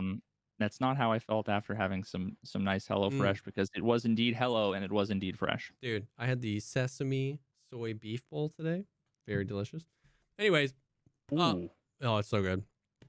We love it. This is something that, like, seriously, I know it's an ad read, but this is literally something I've used for like the better part of a year. There's all sorts of different options that you can do, meals that you can have in 15 minutes or less, keto, protein plus. It's all there. They also have a ton of like seasonal stuff. So like for the summer, they have a bunch of like meals and sides. They have a whole like a la carte menu that you can get extra things like flatbread pizzas or extra snacks or stuff like that for like parties. It's awesome. We love them. We've used them. I use it so much. I eat it all the time. It's delicious. So you can go to HelloFresh.com/50podcast and use code 50podcast for 50% off plus free shipping. That is HelloFresh.com/50podcast and use code 50podcast for 50% off plus free shipping. Thank you so much to HelloFresh for sponsoring this episode. HelloFresh, America's #1 meal kit. Lugubrious. Lugubrious. So that's my little mini mauled rant just about balance. And yeah, they moved the backpack and it's annoying. It's all annoying and I get it. And I don't defend it at all, but it's just like, I don't know. It's hard. Whatever. So then we can rip through, because there was actually some cool stuff in this patch. We can rip through. They did some quality of life stuff. Okay. You know how like you could create a preset for a gun, like the little preset, or you save it and you name it and you just save a preset. Now, whenever you like click on a gun and click like edit preset and you click open, instead of just showing you a list of all guns, it literally goes automatically to the gun and all your saved presets. So basically it's just a small quality of life where if you were trying to find a preset to like, I want this preset for this gun, you had to open the preset editor and then open the menu and then type in the gun or scroll and find it. And then it would find all the ones. Now it just brings you right there. Small thing, but good. That's why I named all my presets were like QQQ. Yes, literally. Yes. So that's nice. They added, so you know how when you click traders, there's that grid of the traders? And then you click what trader, they added an option to remove that middle screen, because now when you talked about that last time. Yeah, they said they were going to do it and they did it in today's patch. So now when you click traders, it just takes you to the screen where they're all up top. If you like the old way, you can just toggle it back on. In general, I think that's a W. This is a huge W. We literally talked about this on the podcast multiple times. They added an option to configure the use of the consumable item double click. Now you go in your menu and you know how you double click to eat food, and we were saying everybody was like freaking out because you double click a Tashanka that you need for a quest. This was literally, I said, here's how I would do it quick and dirty, and then here's how I would actually like to see it done. They did the quick and dirty one. Literally now you can disable that setting, which you could always do. You can make it for in raid and in your stash, or you can make it for in raid only. So now in your stash, you're not accidentally eating like food or anything, or accidentally using a stim or something like that. But in the raid, you still have it. So quick access, boom, I just want to use this thing. Boom, I want to eat this thing. Simple. See, even that is like one of the things that like I would. Usually I'm like, give people the options to do what they want, the nice quality of life. But then every now and then it's just like, it is what it is. Like, take it or leave Yeah. it. I would have just made that the default. Like when you double click a thing, it never consumes it outside of a raid. I mean, I would just make that the default, make it not configurable. me And too, but you know, at least it's better than just all on or all off. So few quality of well, life. here's the thing. No, we only get them to say fine for 3 things a year. Yeah. So I'd rather it be like fix the netcode, Yeah. rather than The do double some click. arbitrary Yeah. Listen. maintain like 2 different settings and screens, which is like normally that's when someone's like, why don't you just do this and this? The answer is, well, because then you have to like maintain different things. You have Yeah. to have different logic. You have to have whatever. It's like that's normally like the reasonable answer. Yeah, I get that, but I'm still happy to see it. They nerfed the SVT and the AVT.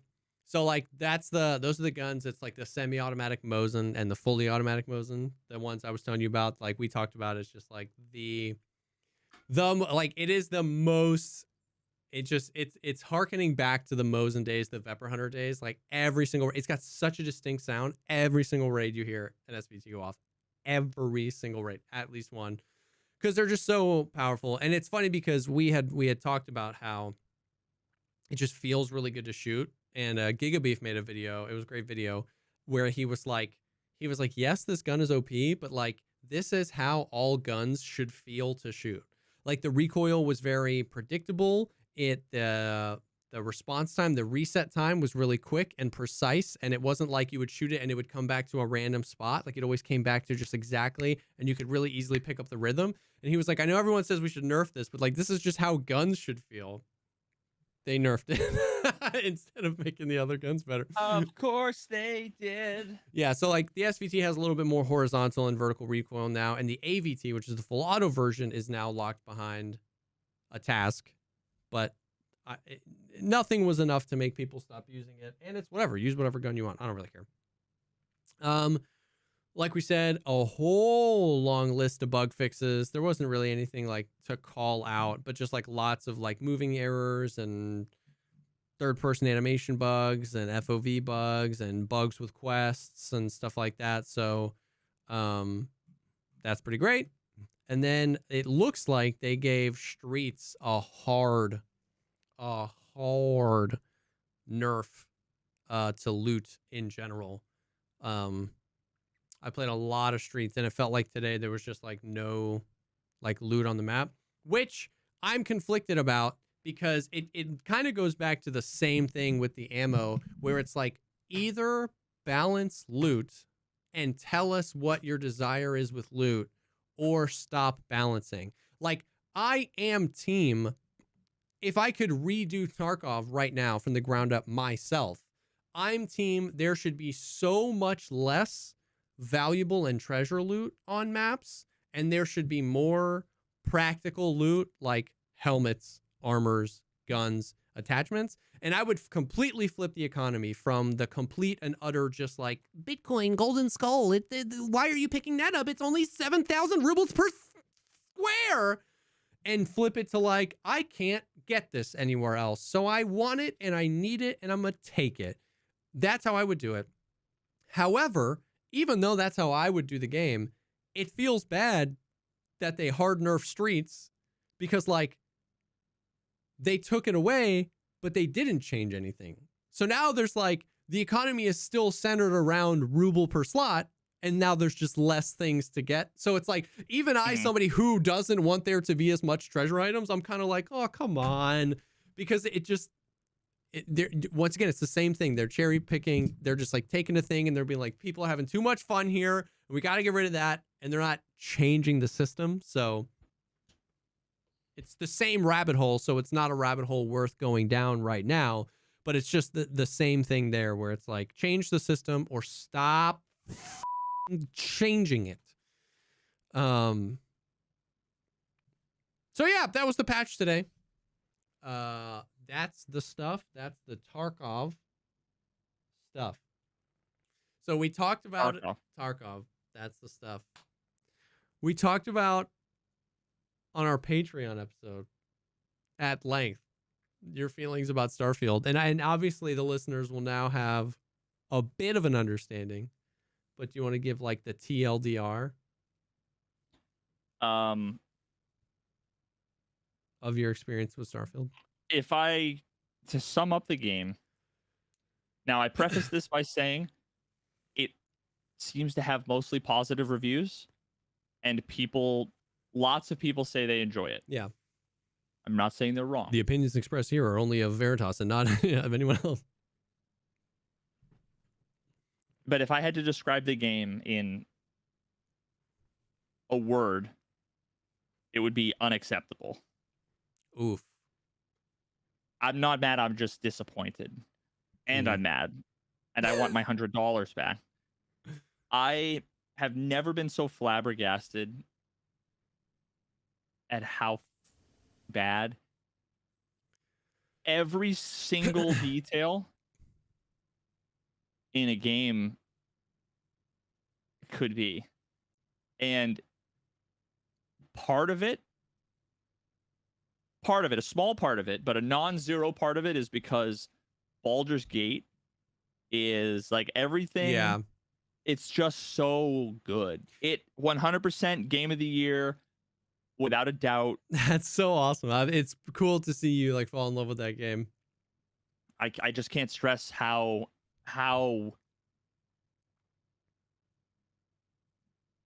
incredibly good that game is. Yeah. And when you say incredibly good, one of the things, so I haven't played Starfield, so I can't, agree or disagree with your opinion. But one of the things that if you watch the Patreon episode, plug Patreon, or even just talking about now is like, and I have a video coming out. All of that and the video coming out.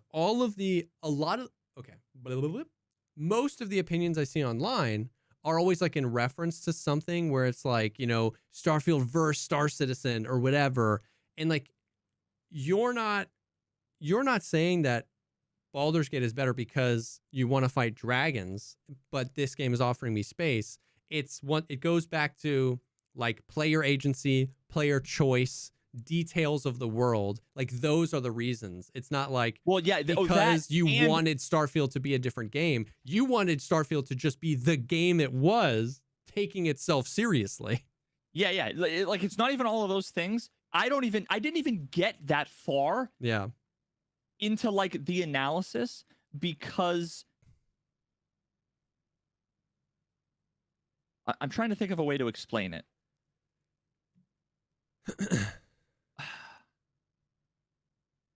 Every aspect, everywhere I turned, it was like the most low effort, shallow caricature of like a trope that even they invented. Yeah. In other games that they forgot why it worked and why it was good, and instead saw it so literally as a very specific set of things that then they thought they could just copy paste. I want to do an exercise. This is a new mini game. Okay. That Veritas is creating. That is, I'm just going to call it the exposition game. I'm going to read you lines of dialogue, and I want you to tell me something like a nugget that you can extract, something interesting. Is this like those games like Starfield quest dialogue or Taylor Swift lyric? Like which one is it? Yeah, it's going to be Starfield NPC dialogue or a poorly designed chatbot written by a 11-year-old idiot in 1997. Okay. So and not necessarily Starfield. Yeah. For starters, for contrast, let's just say you open your eyes and you're on a cart.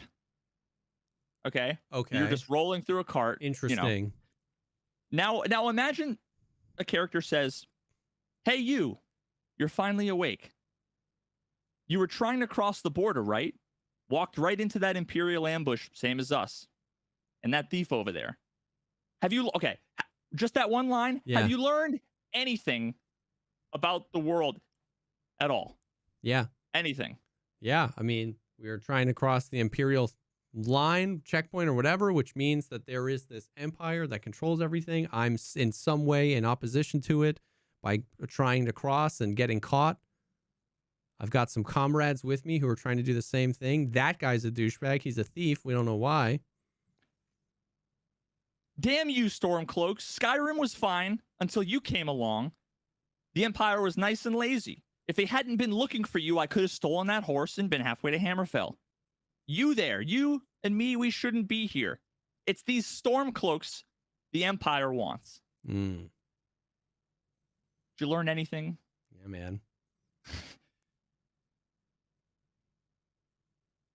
And what's wrong with him? Watch your tongue. You're speaking to Ulfric Stormcloak, the true High King.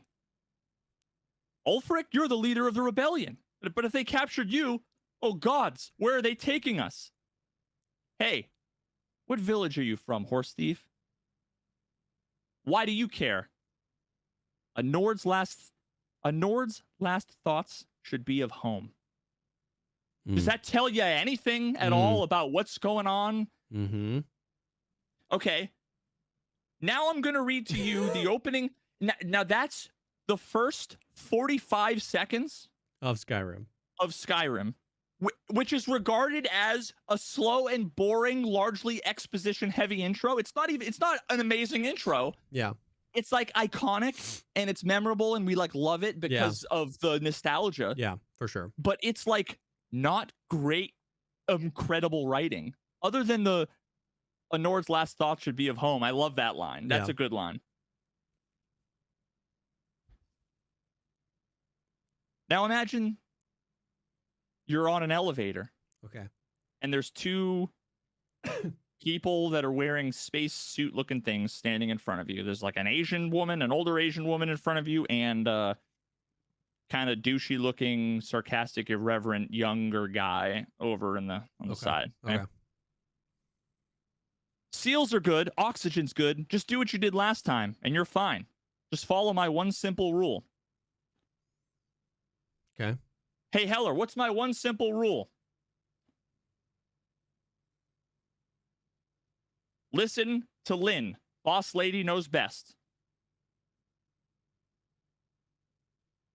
Okay. Have you gotten anything? The seals are good. Boss lady knows best. Now the question I want you to ask yourself, because you can get like 5 or 6 little tidbits from each of these lines, but ask yourself if it's relevant to the story, to the characters, to the motivations, to anything, to the mystery, the plot, the lore. I'll continue. Exactly. Listen to me. Mining's just like any other job. Go steady, go safe, and go home with a pocket full of credits at the end of the day. Hell yeah.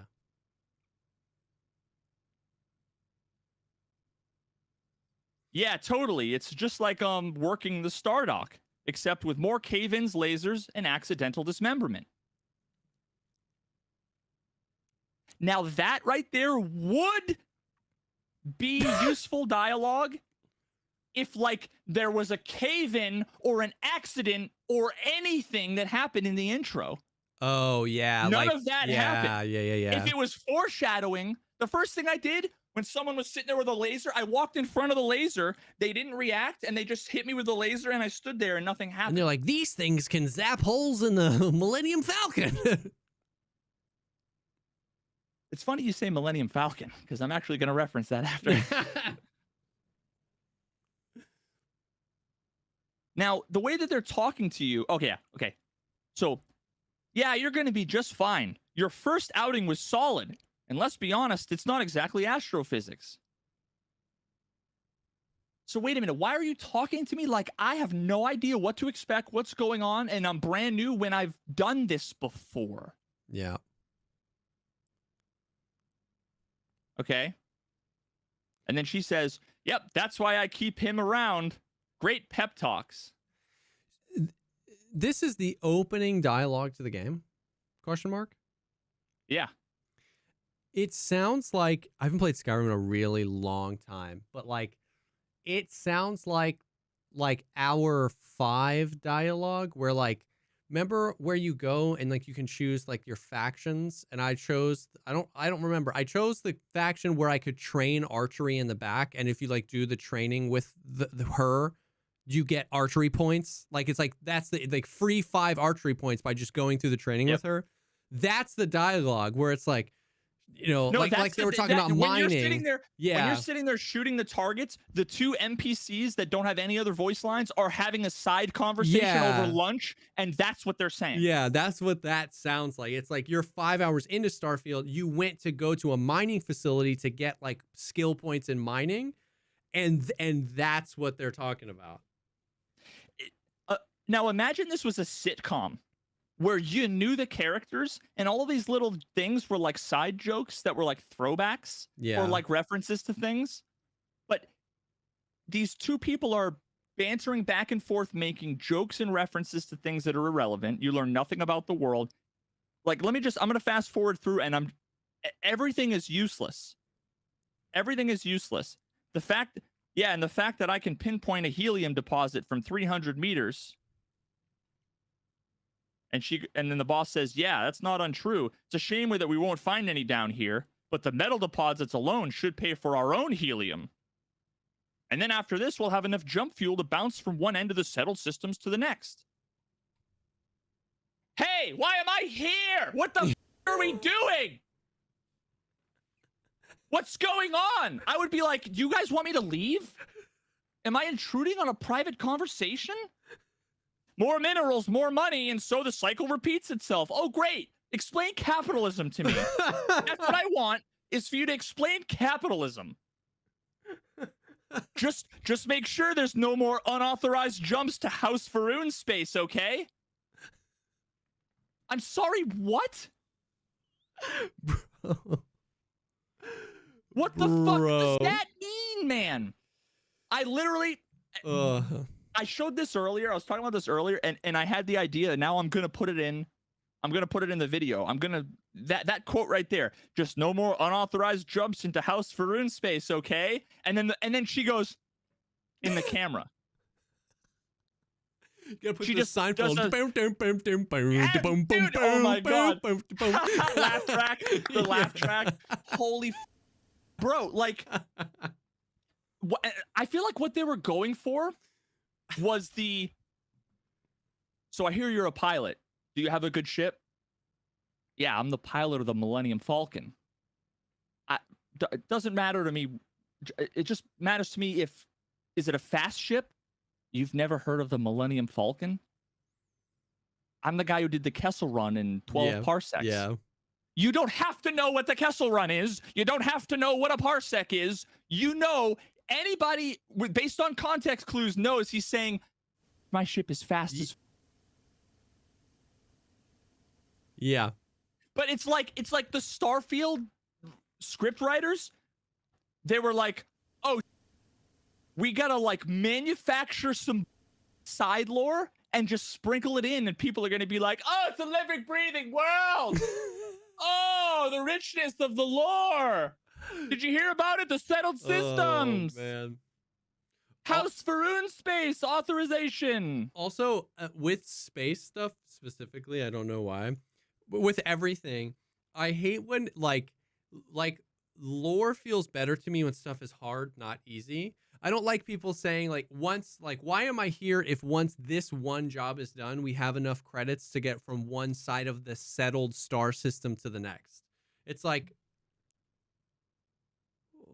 so you're saying tomorrow you'll never have to work another day in your life? Like, well, that doesn't sound very hard. Like, just give me the mining laser, and then I also don't ever have to work a day in my life.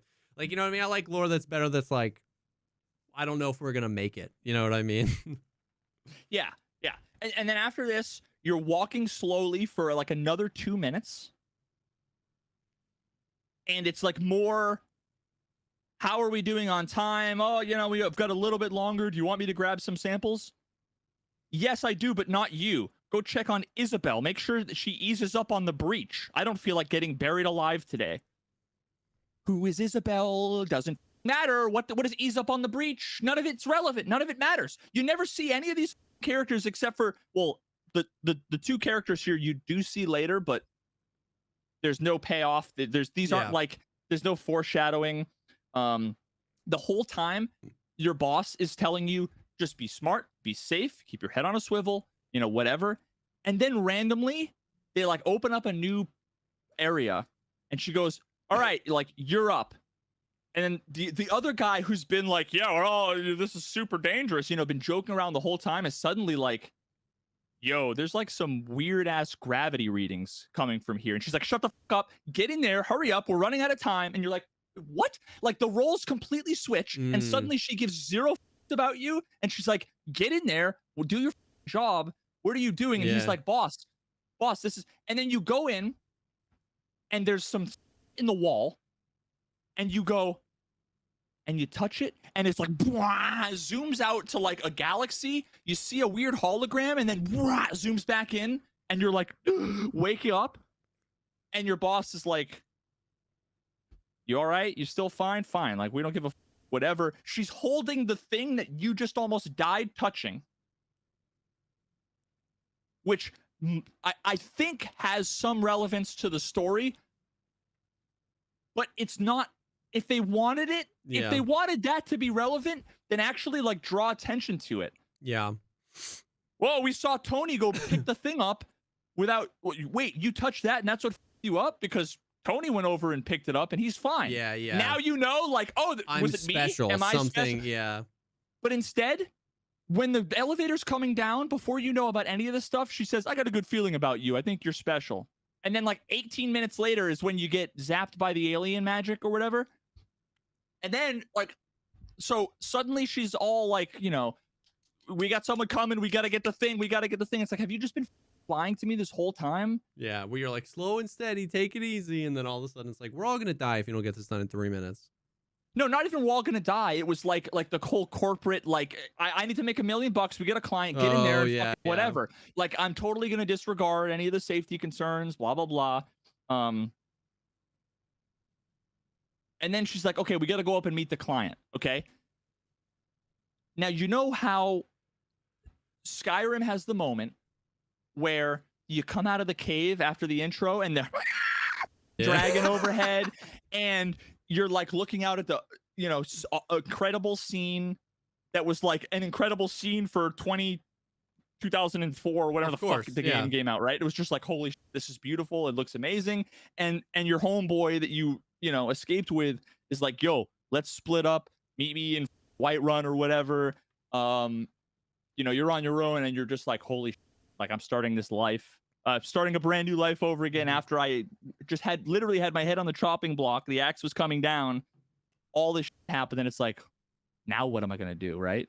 Maybe I want to get involved in the war, whatever. That is like an epic moment. Fallout 4, you're coming up out of the vault with like the bright sunlight you haven't seen in God knows how long, looking over at your home that has been laid waste by a nuclear apocalypse. And you're just like, that's like a pivotal moment. You know? And then Starfield, after you just mined a couple of blobs on the wall, you went and touched a thing, you have no idea what happened, you passed out, your boss didn't give a you're going to meet a client, you get in the elevator goes up, and all of a sudden, the door opens to like a helipad on like a mostly barren, like, it's nice looking, the lighting is cool and everything, but like, it's like they were like, oh, hey, yo, we're releasing tomorrow. We forgot to put in the incredible, you know, moving, you know, coming out to the world moment. Just stick it in at the elevator scene. So it's like, you're just walk out. And then while you're doing that, they're making old person dad jokes back and forth to ruin the moment. And then the ship lands and a guy's like, oh, okay, well, now you're with us. Everything's changed now. He looks to your boss and says, you know, things have changed, right? You can feel it. And she's like, yeah, sure, he can go. It's your second day on the job. You picked up the thing. You can go. And he's like, you got to go talk to my people. And this is the organization that we were all just like your coworker was making fun of, saying that they're like a joke and nobody explores anymore. So who gives a like 2 minutes before? And this guy's like, take my ship, go. I'll stay here. And you're like, why? What? And, dude. Damn. And then he's like, after all of this happens, and there's like some weird moment between the two of them, and then your boss is like, one of like 3 limited options that you have. Everything your character says, you sound like a douchebag. I hate my own character when I played the game. I hated it. The last thing you say is, thanks for everything. It's my second day on the job and my boss cares nothing. She almost just got me killed. And it's like you're having, hey, did you have the heartfelt goodbye from the motherly figure? No? Okay, throw that in at the end before they get she into says, you're welcome. Looks back at the camera. No, what she says is, hurry up and leave before I say something I regret. Like, I don't remember your name. Like, I've been envisioning like chopping your body into pieces and eating your flesh raw. Like, what do you mean?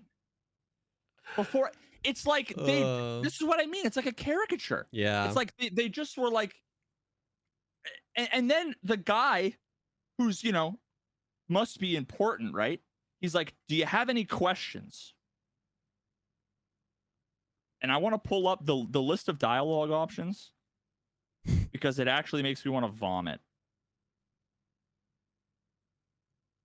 Hold, please. Blah, blah, blah, blah, blah. Ugh. Where are the dialogue options? And this is the first 12 minutes of the game. Now, 12 minutes is a long time when you have done almost nothing. Except listen to pointless dialogue. Yeah. Oh, come on. I'm gonna get it. I'm gonna get it if it's the last thing I do. If it's the last thing I do. I'm close. I'm real close. That is real close. Oh, thanks. Fascinating. Yeah, I love your options, your dialogue options for your boss when she's like, yeah, get out of here. Thanks for everything, Lynn. Like, you got to put the comma, Lynn, at the end because, you know, we're so close. We're so tight. You know, or you can say, no way, not my job. Or, what about the mine? Don't you need me? Oh, now we care about the mine that almost killed us on our second day, right? Like, oh, God, shoot me in the face. Like, are you kidding? Yeah, he gives him a watch. He gives him a watch, and he's like, hey, it fits perfectly. It's a watch, man. They've got, you know, normally like 5 or 6 holes in them. Yeah, that's why funny. It fits perfectly. That's the one article of clothing that fits everyone. So wow. I mean, hey, dude, you know, just go before I say something I regret. I'm gonna find these dialogue options. I wasn't going to bring it up, but we don't know exactly what the artifact might have done to your head. And Constellation is really the only group qualified to help. Cool, man. So, like, is the motivation, I guess, is supposed to be you touched a thing, you had a 4-second cutscene, and now we're concerned that you might have, like, brain cancer or something. I don't. Thing, and these guys just already know, and we're flying into. No, not even that. It wasn't even that. Might be interesting that, like, maybe they have telepathic alien communication power. No, it was, I think that the reason why they were mining there in the first place was to find the thing, and he was on his way to come pick it up because they suspected it was there. Now, granted, if you had, like, universe altering most important thing ever, you'd have the second day on the job douchebag go and you know, whatever. But bro, I don't know if I'm going to be able to find it, but effectively the options, he's like, do you have any? Oh, I found it. Hey, look at that. The watch fits perfectly. Now, any questions? And the dialogue options are, why send me? Shouldn't you go? You're giving me your ship? Who are you? What's Constellation? What exactly did we dig up? Why was the Crimson Fleet after you? Which is just a bunch of pirates that you just fought because they were attacking. Okay. They like followed him. All 5 of those, you should have answered before we got to the whole now you're on the most important mission ever. You don't know who I am, you don't know where you're going, you don't know why I want you, and you don't know why I was in danger. Why? I'm like, I was screaming, like, are you kidding me? Oh man. Like, every single Bethesda game beforehand that we all know and love, you at least knew who, what, where, why, and when in the first 7 minutes. Yeah. In this case, you know nothing. And then ignore, that's just the intro dialogue. Then you go and you like, oh, okay, then you get in the ship. He gives you the ship. And then they're like, the robot's like, I presume you know how to fly it, right? And it's press E to take off. And then there's a, you fly off into space. And then fades to black, fades back in. And you're like a million miles away from the planet you just took off from, facing the planet you just took off from.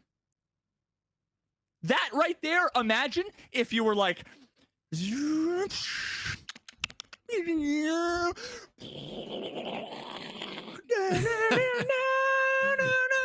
the moment. You see the black sky, the blue sky slowly turn black as the fucking atmosphere. You look back and you see the planet that you fell in love with, Tatooine, going away behind you.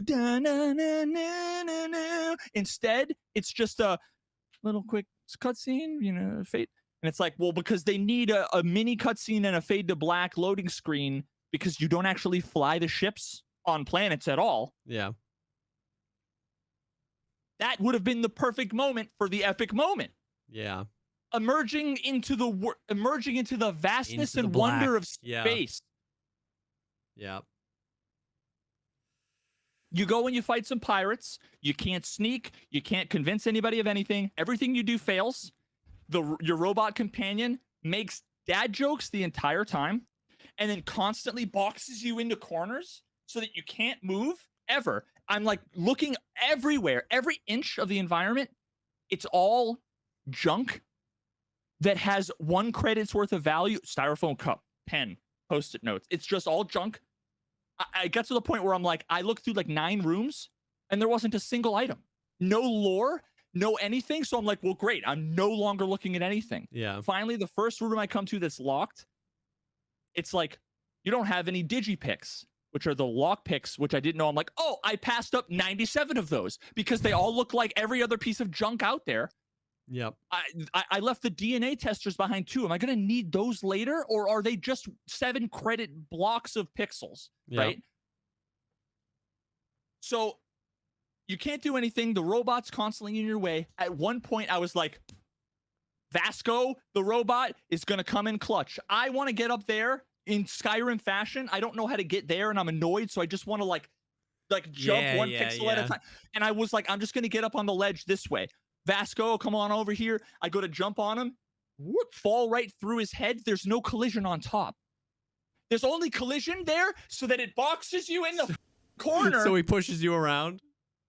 So he just gets in your way. But you can't jump on him. I'm like, I swear to God, this entire game is a giant middle finger to anybody who wants to have fun and role play in a space game. It's, oh, you waited 20 years for a new franchise? You. That's what Todd Howard is sitting there cranking it, looking at all the people trying to play the game and trying to find the fun and not finding it. Because everything, I genuinely wanted to love it. I wasn't like coming into this thinking like, a space Bethesda game. Holy yes, please. Yeah. and it gave me every chance to loathe every part of it completely Damn. and utterly. And then my favorite is there's 1,000 citizen just walking around, and they just walk, stop, turn around, walk, stop. You talk to them, and they go, "Hi, hey, oh, what, excuse me, what? I'm busy, gotta go. Hope you're not agoraphobic. Make sure you don't drink water from the well." It's the same 12 voice lines from the same 3 voice actors, copy pasted onto what's essentially 17 randomized character button presses on the character selection screen with the copy pasted MP3s of the voice lines dragged onto them, and then take the 17, click and drag, Control C, Control V, everywhere. They're everywhere, and everyone you talk to is pointless. It's all garbage. It's all meaningless. It's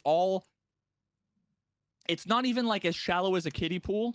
It's like the analogy I gave when I talked about this recently is someone took a picture of a kiddie pool with their iPhone, emailed it to themselves, uploaded it to Imager like 77 times so it kept getting compressed, printed it out with their black and white laser jet, scanned it, faxed it to a friend, took a picture of that with their Android phone, emailed it to their grandmother, and had her sketch it from memory. Every facet of the game is like that. You walk by and there's like a bunch of military cadets that are like getting the speech from the people. You know, like when you walk into like Whiterun or whatever, and like the guy's getting like executed publicly because he's like a stormcloak or whatever. You have that thing and you can like stop and talk to the people, and like if you kill them, you can kind of prevent it. And what's even better is if you'd never go to that town until after you finish the war, one of the guards will say like, "It's a shame that we got here after they executed the guy." So they like even thought of that. And then yet you like walk over to the people and you try to like interact with them. I'm talking to the main like character, like the boss lady of Constellation, while she's like following me around, like more annoying than Lydia from Skyrim. And we're having a conversation about something, and the game is overlaying the dialogue from the from the other people 20 feet away, and it's like, "What? You thought it was a snake? Like what? Why is that? Oh, like what are you, snake? What are you talking about?" And it's like, okay, fine. You're going to get my attention. I'm going to walk over and I'm going to listen and try to interact with like these 3 space cadets. Yep. And then you go to interact with them, and it's like by the time that's over, they're all like, "I'm busy now." Or they have lines that are unrelated. Like they've forgotten who they were. And they're like, "Hope you're not agoraphobic." You know, like I'm flabbergasted. That's wild. And people enjoy it. And listen, that's fine. Some people eat sandwiches out of dumpsters. I'm not going to say they're wrong for liking it. All I can say is, sorry, I'm not interested in eating a sandwich from a dumpster. Yeah. I mean, and there was a time in my life where I didn't care about dialogue at all. I was skipping through everything. I didn't care about story. I only cared about just like shooting stuff, interacting with the game or whatever. And so, yeah, I mean, I've seen a lot of positive reviews of it. And if you're having fun, that's great. Like I said, I haven't played it at all, but that is most people said that's that interesting. Most people said, yeah, dude, the story was pretty bad. The facial animations are like worse than Oblivion. Yeah. But it's fairly unanimous that like the game gets better after like 20 to 30 hours, which is like, that is what I've heard. How do you say that without kind of laughing? Yeah. You know, like, I think like you gotta get 5 seasons into Lost before it gets good. But trust me, your 40 hours you're gonna spend in the meantime are gonna be worth it. Yeah, that's the thing. It's like that can be true, and you can also not. You can't really judge somebody for saying I don't want to continue.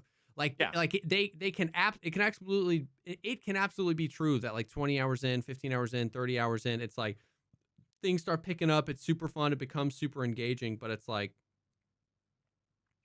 you can't judge someone for being like, well, I've spent 5 hours doing this and I didn't have any fun the entire time. You know, trust me, bro, it gets better. Doesn't make me want to keep going. Like, you know what I mean? You can't fault somebody for not having the time or desire to continue to do something that they don't want to do just because somebody says it'll get better later. But it's funny because most of the people that I've seen that even said, like, I am having a blast with Starfield, I love it, say that too, like really slow start or, X, Y, or Z. And it's like, that seems to be like a theme just about everybody can get behind. Yeah, and someone asked this, and I think it's probably something I'm going to get a lot of people that are going to like mention in the video or whatever. The whole like, were you expecting deep chat options with every single NPC in the game? It's not that I was necessarily expecting that. Yeah. But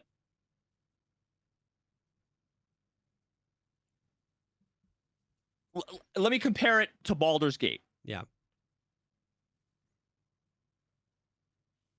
There's an area that has like 300 tombstones.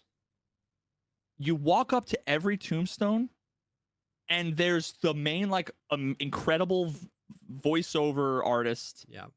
That will read you the little clever. Every one of them is actually either like heartwarming or hilarious, or there's more lore in any individual tombstone than any NPC, main character, secondary character that I experienced in 5 hours of gameplay. You can walk up to any corpse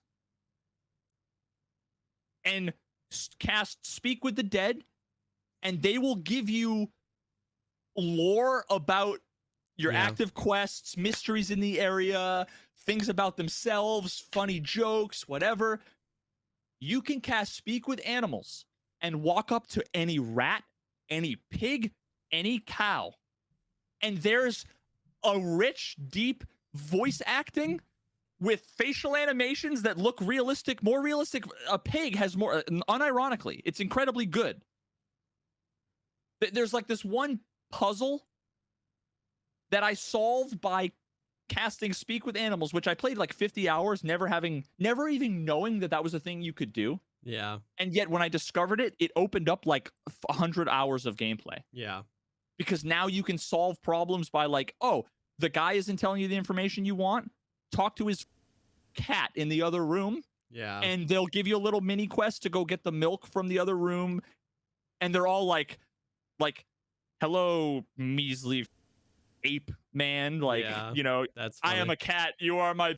And the voice acting is phenomenal. None of the lines are corny, none of them are cheesy. They're all 11 out of 10. But like I said, there's one puzzle where you have to talk to a bunch of rats. I don't even want to spoil anything because it's so good, but at one point the rat literally is like, I have memories of hurting people. Why do I remember having hands? Why do I have hands? And that's like, if you know what he's talking about, you're like, God damn. And it's a rat. Yeah. And you can go through the game and never even know that it exists. Yeah. I walked by the same like petrified elf like a million times. I'm like, oh, it's just like a statue. You go to click on it and nothing happens.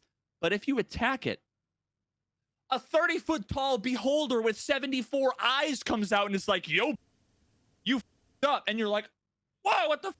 And then suddenly the petrified people come alive and oh, they've got backstories, voice lines, quests. That's so wild. Like when someone says you expect every NPC to, I mean, like, kinda. I mean, like, these guys did it and there was like, only a couple hundred developers. They're not Bethesda, but Bethesda's going to be like, oh, we didn't have the time or the money or the resources. Yeah. Like if you put a job posting for, we need a voice actor for the next Bethesda IP, as if they couldn't get anybody on planet Earth. Yep. Oh, hope you're not agoraphobic. Like, what the dude? I could have been a better voice actor. Yeah. Unironically, I genuinely think I could do better voice acting. That's brutal. And it's $100 game from one of the biggest game publishers ever that we've been waiting 20 years for a new IP from. And it's worse than any game of theirs that I've ever played. Now, I have to caveat that with, I never played Fallout 76. Yeah. So I don't know. Nor did I. I just hate it. I hate it. I'm genuinely like salty. That's brutal. It just feels like, I feel like if you had somebody that was like a really close friend and you asked them to like do you a solid to like take care of a project or something for you, and you were like trusting them to put their heart and soul into it, Yeah. and they just phoned it in, Yeah. you start to wonder like, wow, you don't value our friendship. like Yeah. because I would put 100% effort into something for me. If a friend came to me and was like, I really need you on this, Yeah. I would give 350%. Yeah. And Bethesda was just like last minute pulled up like Wikipedia, copy pasted a few things, went on Fiverr, Yeah. hired some amateur voice actors. There's just It's no wild excuse. because like this, yeah, like this would have been a great moment for them to like move to a new engine too, because they're like using the same engine I think Fallout 4 was made on, and just like really try to put like, you know, basically start the next chapter of Bethesda. You know what I mean? You know, they teased they're working on Elder Scrolls 6 and like move to like a new thing with this new IP and this new refreshed vision for gaming and stuff like that. So it's And well, the alternative is sad to hear that. keep the engine. Like this is why mods are so successful, Yeah. because all the mods do is add new content into the thing. Because like I want more Skyrim. I've done everything. I want more. Yeah. If they had just not changed the graphics, it could have looked exactly like Skyrim. You could have been flying around horse carts in space. But if the quests were good, the story was good, if the voice acting was good, if the dialogue was good, if any of that was good, you can forgive it. Yeah. At least when you get into Act 3, after I've been playing Baldur's Gate for like 180 hours and I just got to Act 3, which is like the second half of the story. And now suddenly, this is the first time I've come across NPCs that don't have their own individual acted voice lines. Every one, even if it was one liner, it was like, that's a teenage kid struggling with making friends at this dojo, whatever. He would have a compelling voice acted voice line that was like, damn. And it was just a random dude in the corner where in this game, he'd say, hope you're not agoraphobic. Hi, sorry, I don't have time. On my way to a meeting. At least when you get to Act 3 and there's a million NPCs and they probably like ran out of the resources to do 1,000 more voice lines and voice acted stuff. At least when you go to walk up to them, to talk to them, you can't talk to them and they just ignore you, because if you're a strange dude walking up to people, starting conversations, most people are going to look at you and go, and they're going to ignore you anyway. That's less immersive than pretending like they're like real. And to that point as well, Baldur's Gate did well to front load it, right? Like Act 1, Act 2, that's where everyone you meet. Like that's the moment in Starfield that when you land with Constellation and you walk into the thing, if there's any moment into the game to make everybody you walk up to have something, even if it was literally only that one moment, because most gamers do that in the beginning, talk to everybody, and then really never do it again. Because they get bored with it.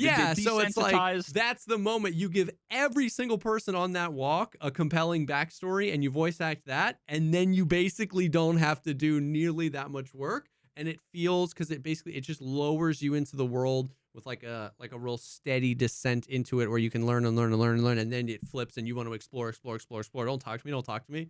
That's the moment. You don't even have to do it for every NPC ever. But when you're setting up dude, the depth. And on the flip side, Baldur's Gate it's another one of those games that out of nowhere has to be in my top 5 games of all time. I'm already looking forward to starting a new game and playing a totally different character every time. Bro, I'm telling you, if you take your mouse and you do this, you're going to be looking in a random direction. I say walk in that direction and the first thing you interact with is going to be like way richer and deeper. Yeah. It's going to be a hidden wall or an NPC with a side quest or whatever, and it's not. At the same time, it's also not overwhelming. It's none of it is cheap or shallow. Yeah. Or anything. And the amount of thought they put into all of these things, and it's not like there's 9 billion game mechanics. You talk to people and you kill They things tell you to and do you stuff, pick, and yeah. and yet it's the most incredible. Like, I don't want them to change anything. I want them to make 100 more games built in the same exact engine with the same exact like 5th edition Dungeons and Dragons mechanics. You can go and like convince a kid who tries to pickpocket you. If you have enough persuasion or enough like pickpocketing skills, you can be like, yo, actually, you're pretty good. I can take you under my wing and I can help you out. Have a couple different relationship conversations with a couple different people, and they'll say, yo, the druids over there, like, I think I can steal their like god statue that they have in the middle of their thing that all the people are like praying to. And you can be like, go for it. And then later on, talk to them, the little kid with like the eye patch, and they can be like, yo, I did it. And then you can go and pickpocket the little, take it from them, and then go talk to them later on, and they're gonna go, some stole the goddamn statue from me. I'm gonna kill whoever the I fight. Someone thought of that, wrote down the dialogue, implemented it, the logic, the order of operations and the mechanics in the game, paid a voice actor to... Damn. And every NPC you talk to is a complete and utter joke from the first line of dialogue in the game I paid $100 for from one of the biggest developers in the world. Oh, that's rough. Now, what I need you to do, because you're so good, you're better at this than me, is like, do I title this video like Starfield is the worst dog water trash game I've ever played in my entire life? Yeah. Expose Todd Howard is a Nazi. You know, like what do I? Yeah. Because I mean, it's gotta be. I'm sure the 8 billion people are putting out Starfield videos. So yeah. Well, I don't know what I want to do for the thumbnail. I actually went and photoshopped. I photoshopped. I don't think this is a good thumbnail, but I went and I spent the time to do this. And actually, we have the technology now that I can show you what I did for this thumbnail concept. We have the technology.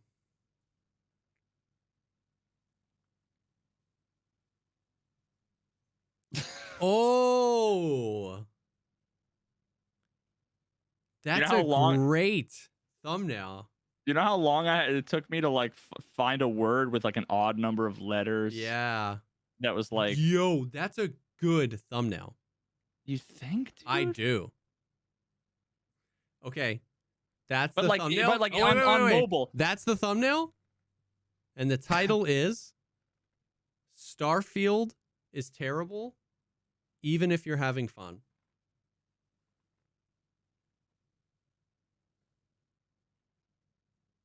I keep. That's. I think that's a good thumbnail.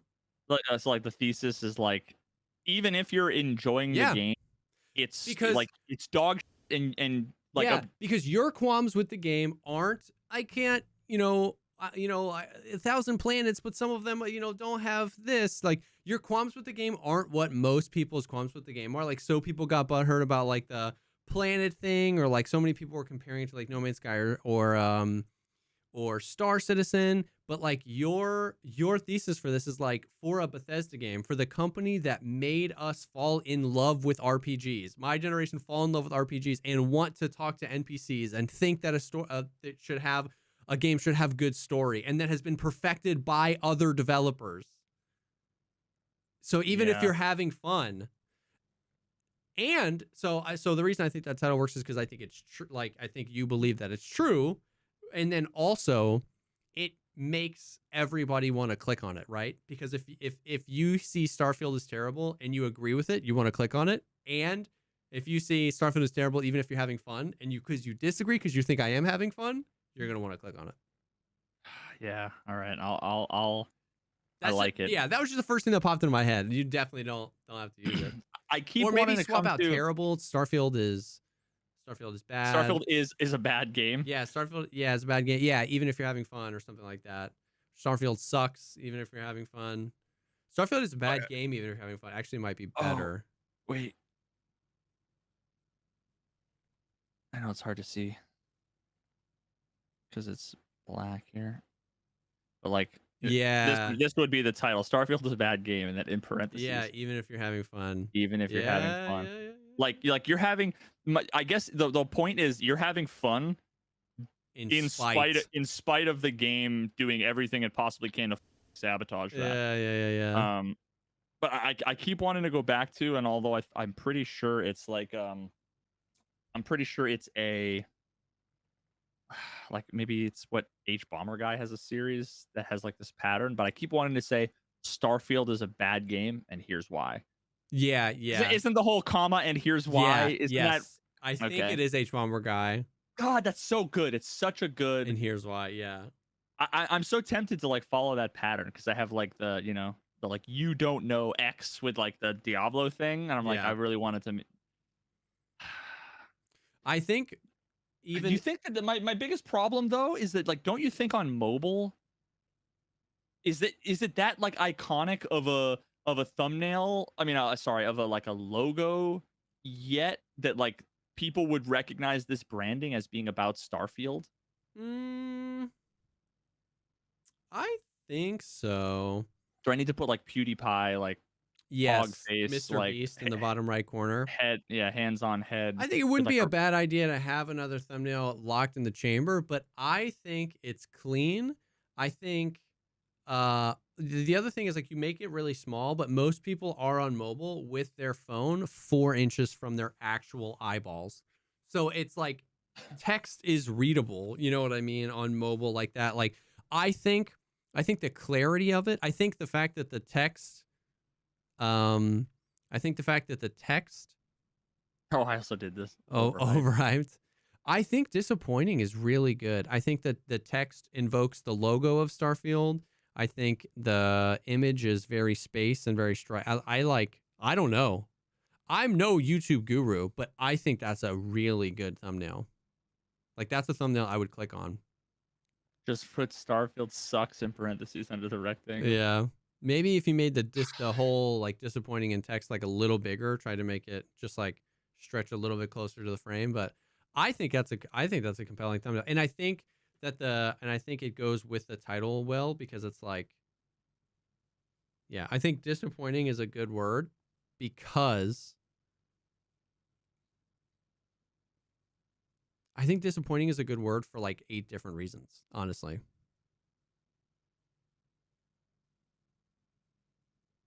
Yeah.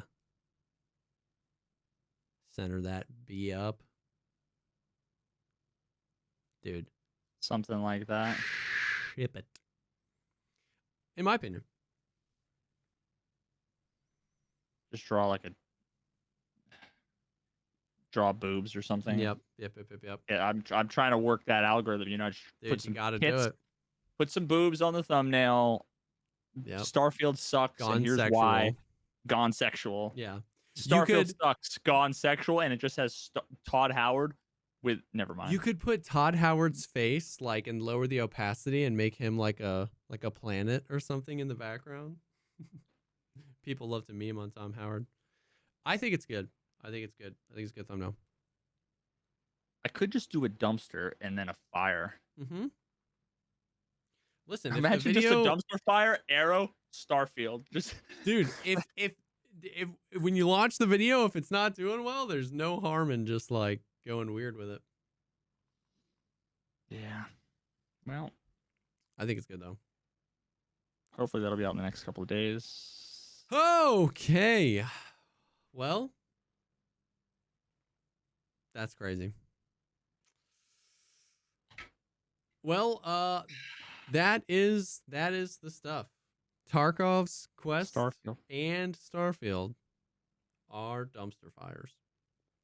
Starkov. Starkov, Tarfield. Well, I hope whatever you're playing, you're having fun. Whether it's like me and subjecting myself to more of Escape from Tarkov, or like Veritas playing the beautiful game that is Baldur's Gate 3. But yeah, that's all we got for today. Once again, little shameless plug. If you want 45 more minutes of Starfield Baldur's, no, another shameless plug for the Patreon. The support over there has been absolutely insane. We have been enjoying getting into like a new flow of like the offline talks, talking about mostly non-Tarkov related things over there. So if you're looking for do Q&As, sometimes like we talked about Starfield, topical stuff, a lot in the realm of gaming and tech, but also like I think we talked about like aliens for a good bit on this one too. So Aliens. yeah. So yeah, patreon.com/thepodcastpod. It's also linked down below. Thank you guys for hanging with us here, whether you're live or watching on YouTube or listening on Spotify. It truly means the world. I still get like 11,000 messages a week. Like, yo, love the podcast, and that means the world. So thank you guys for hanging. Thanks for being a part, and we will definitely see y'all in the next one. Peace.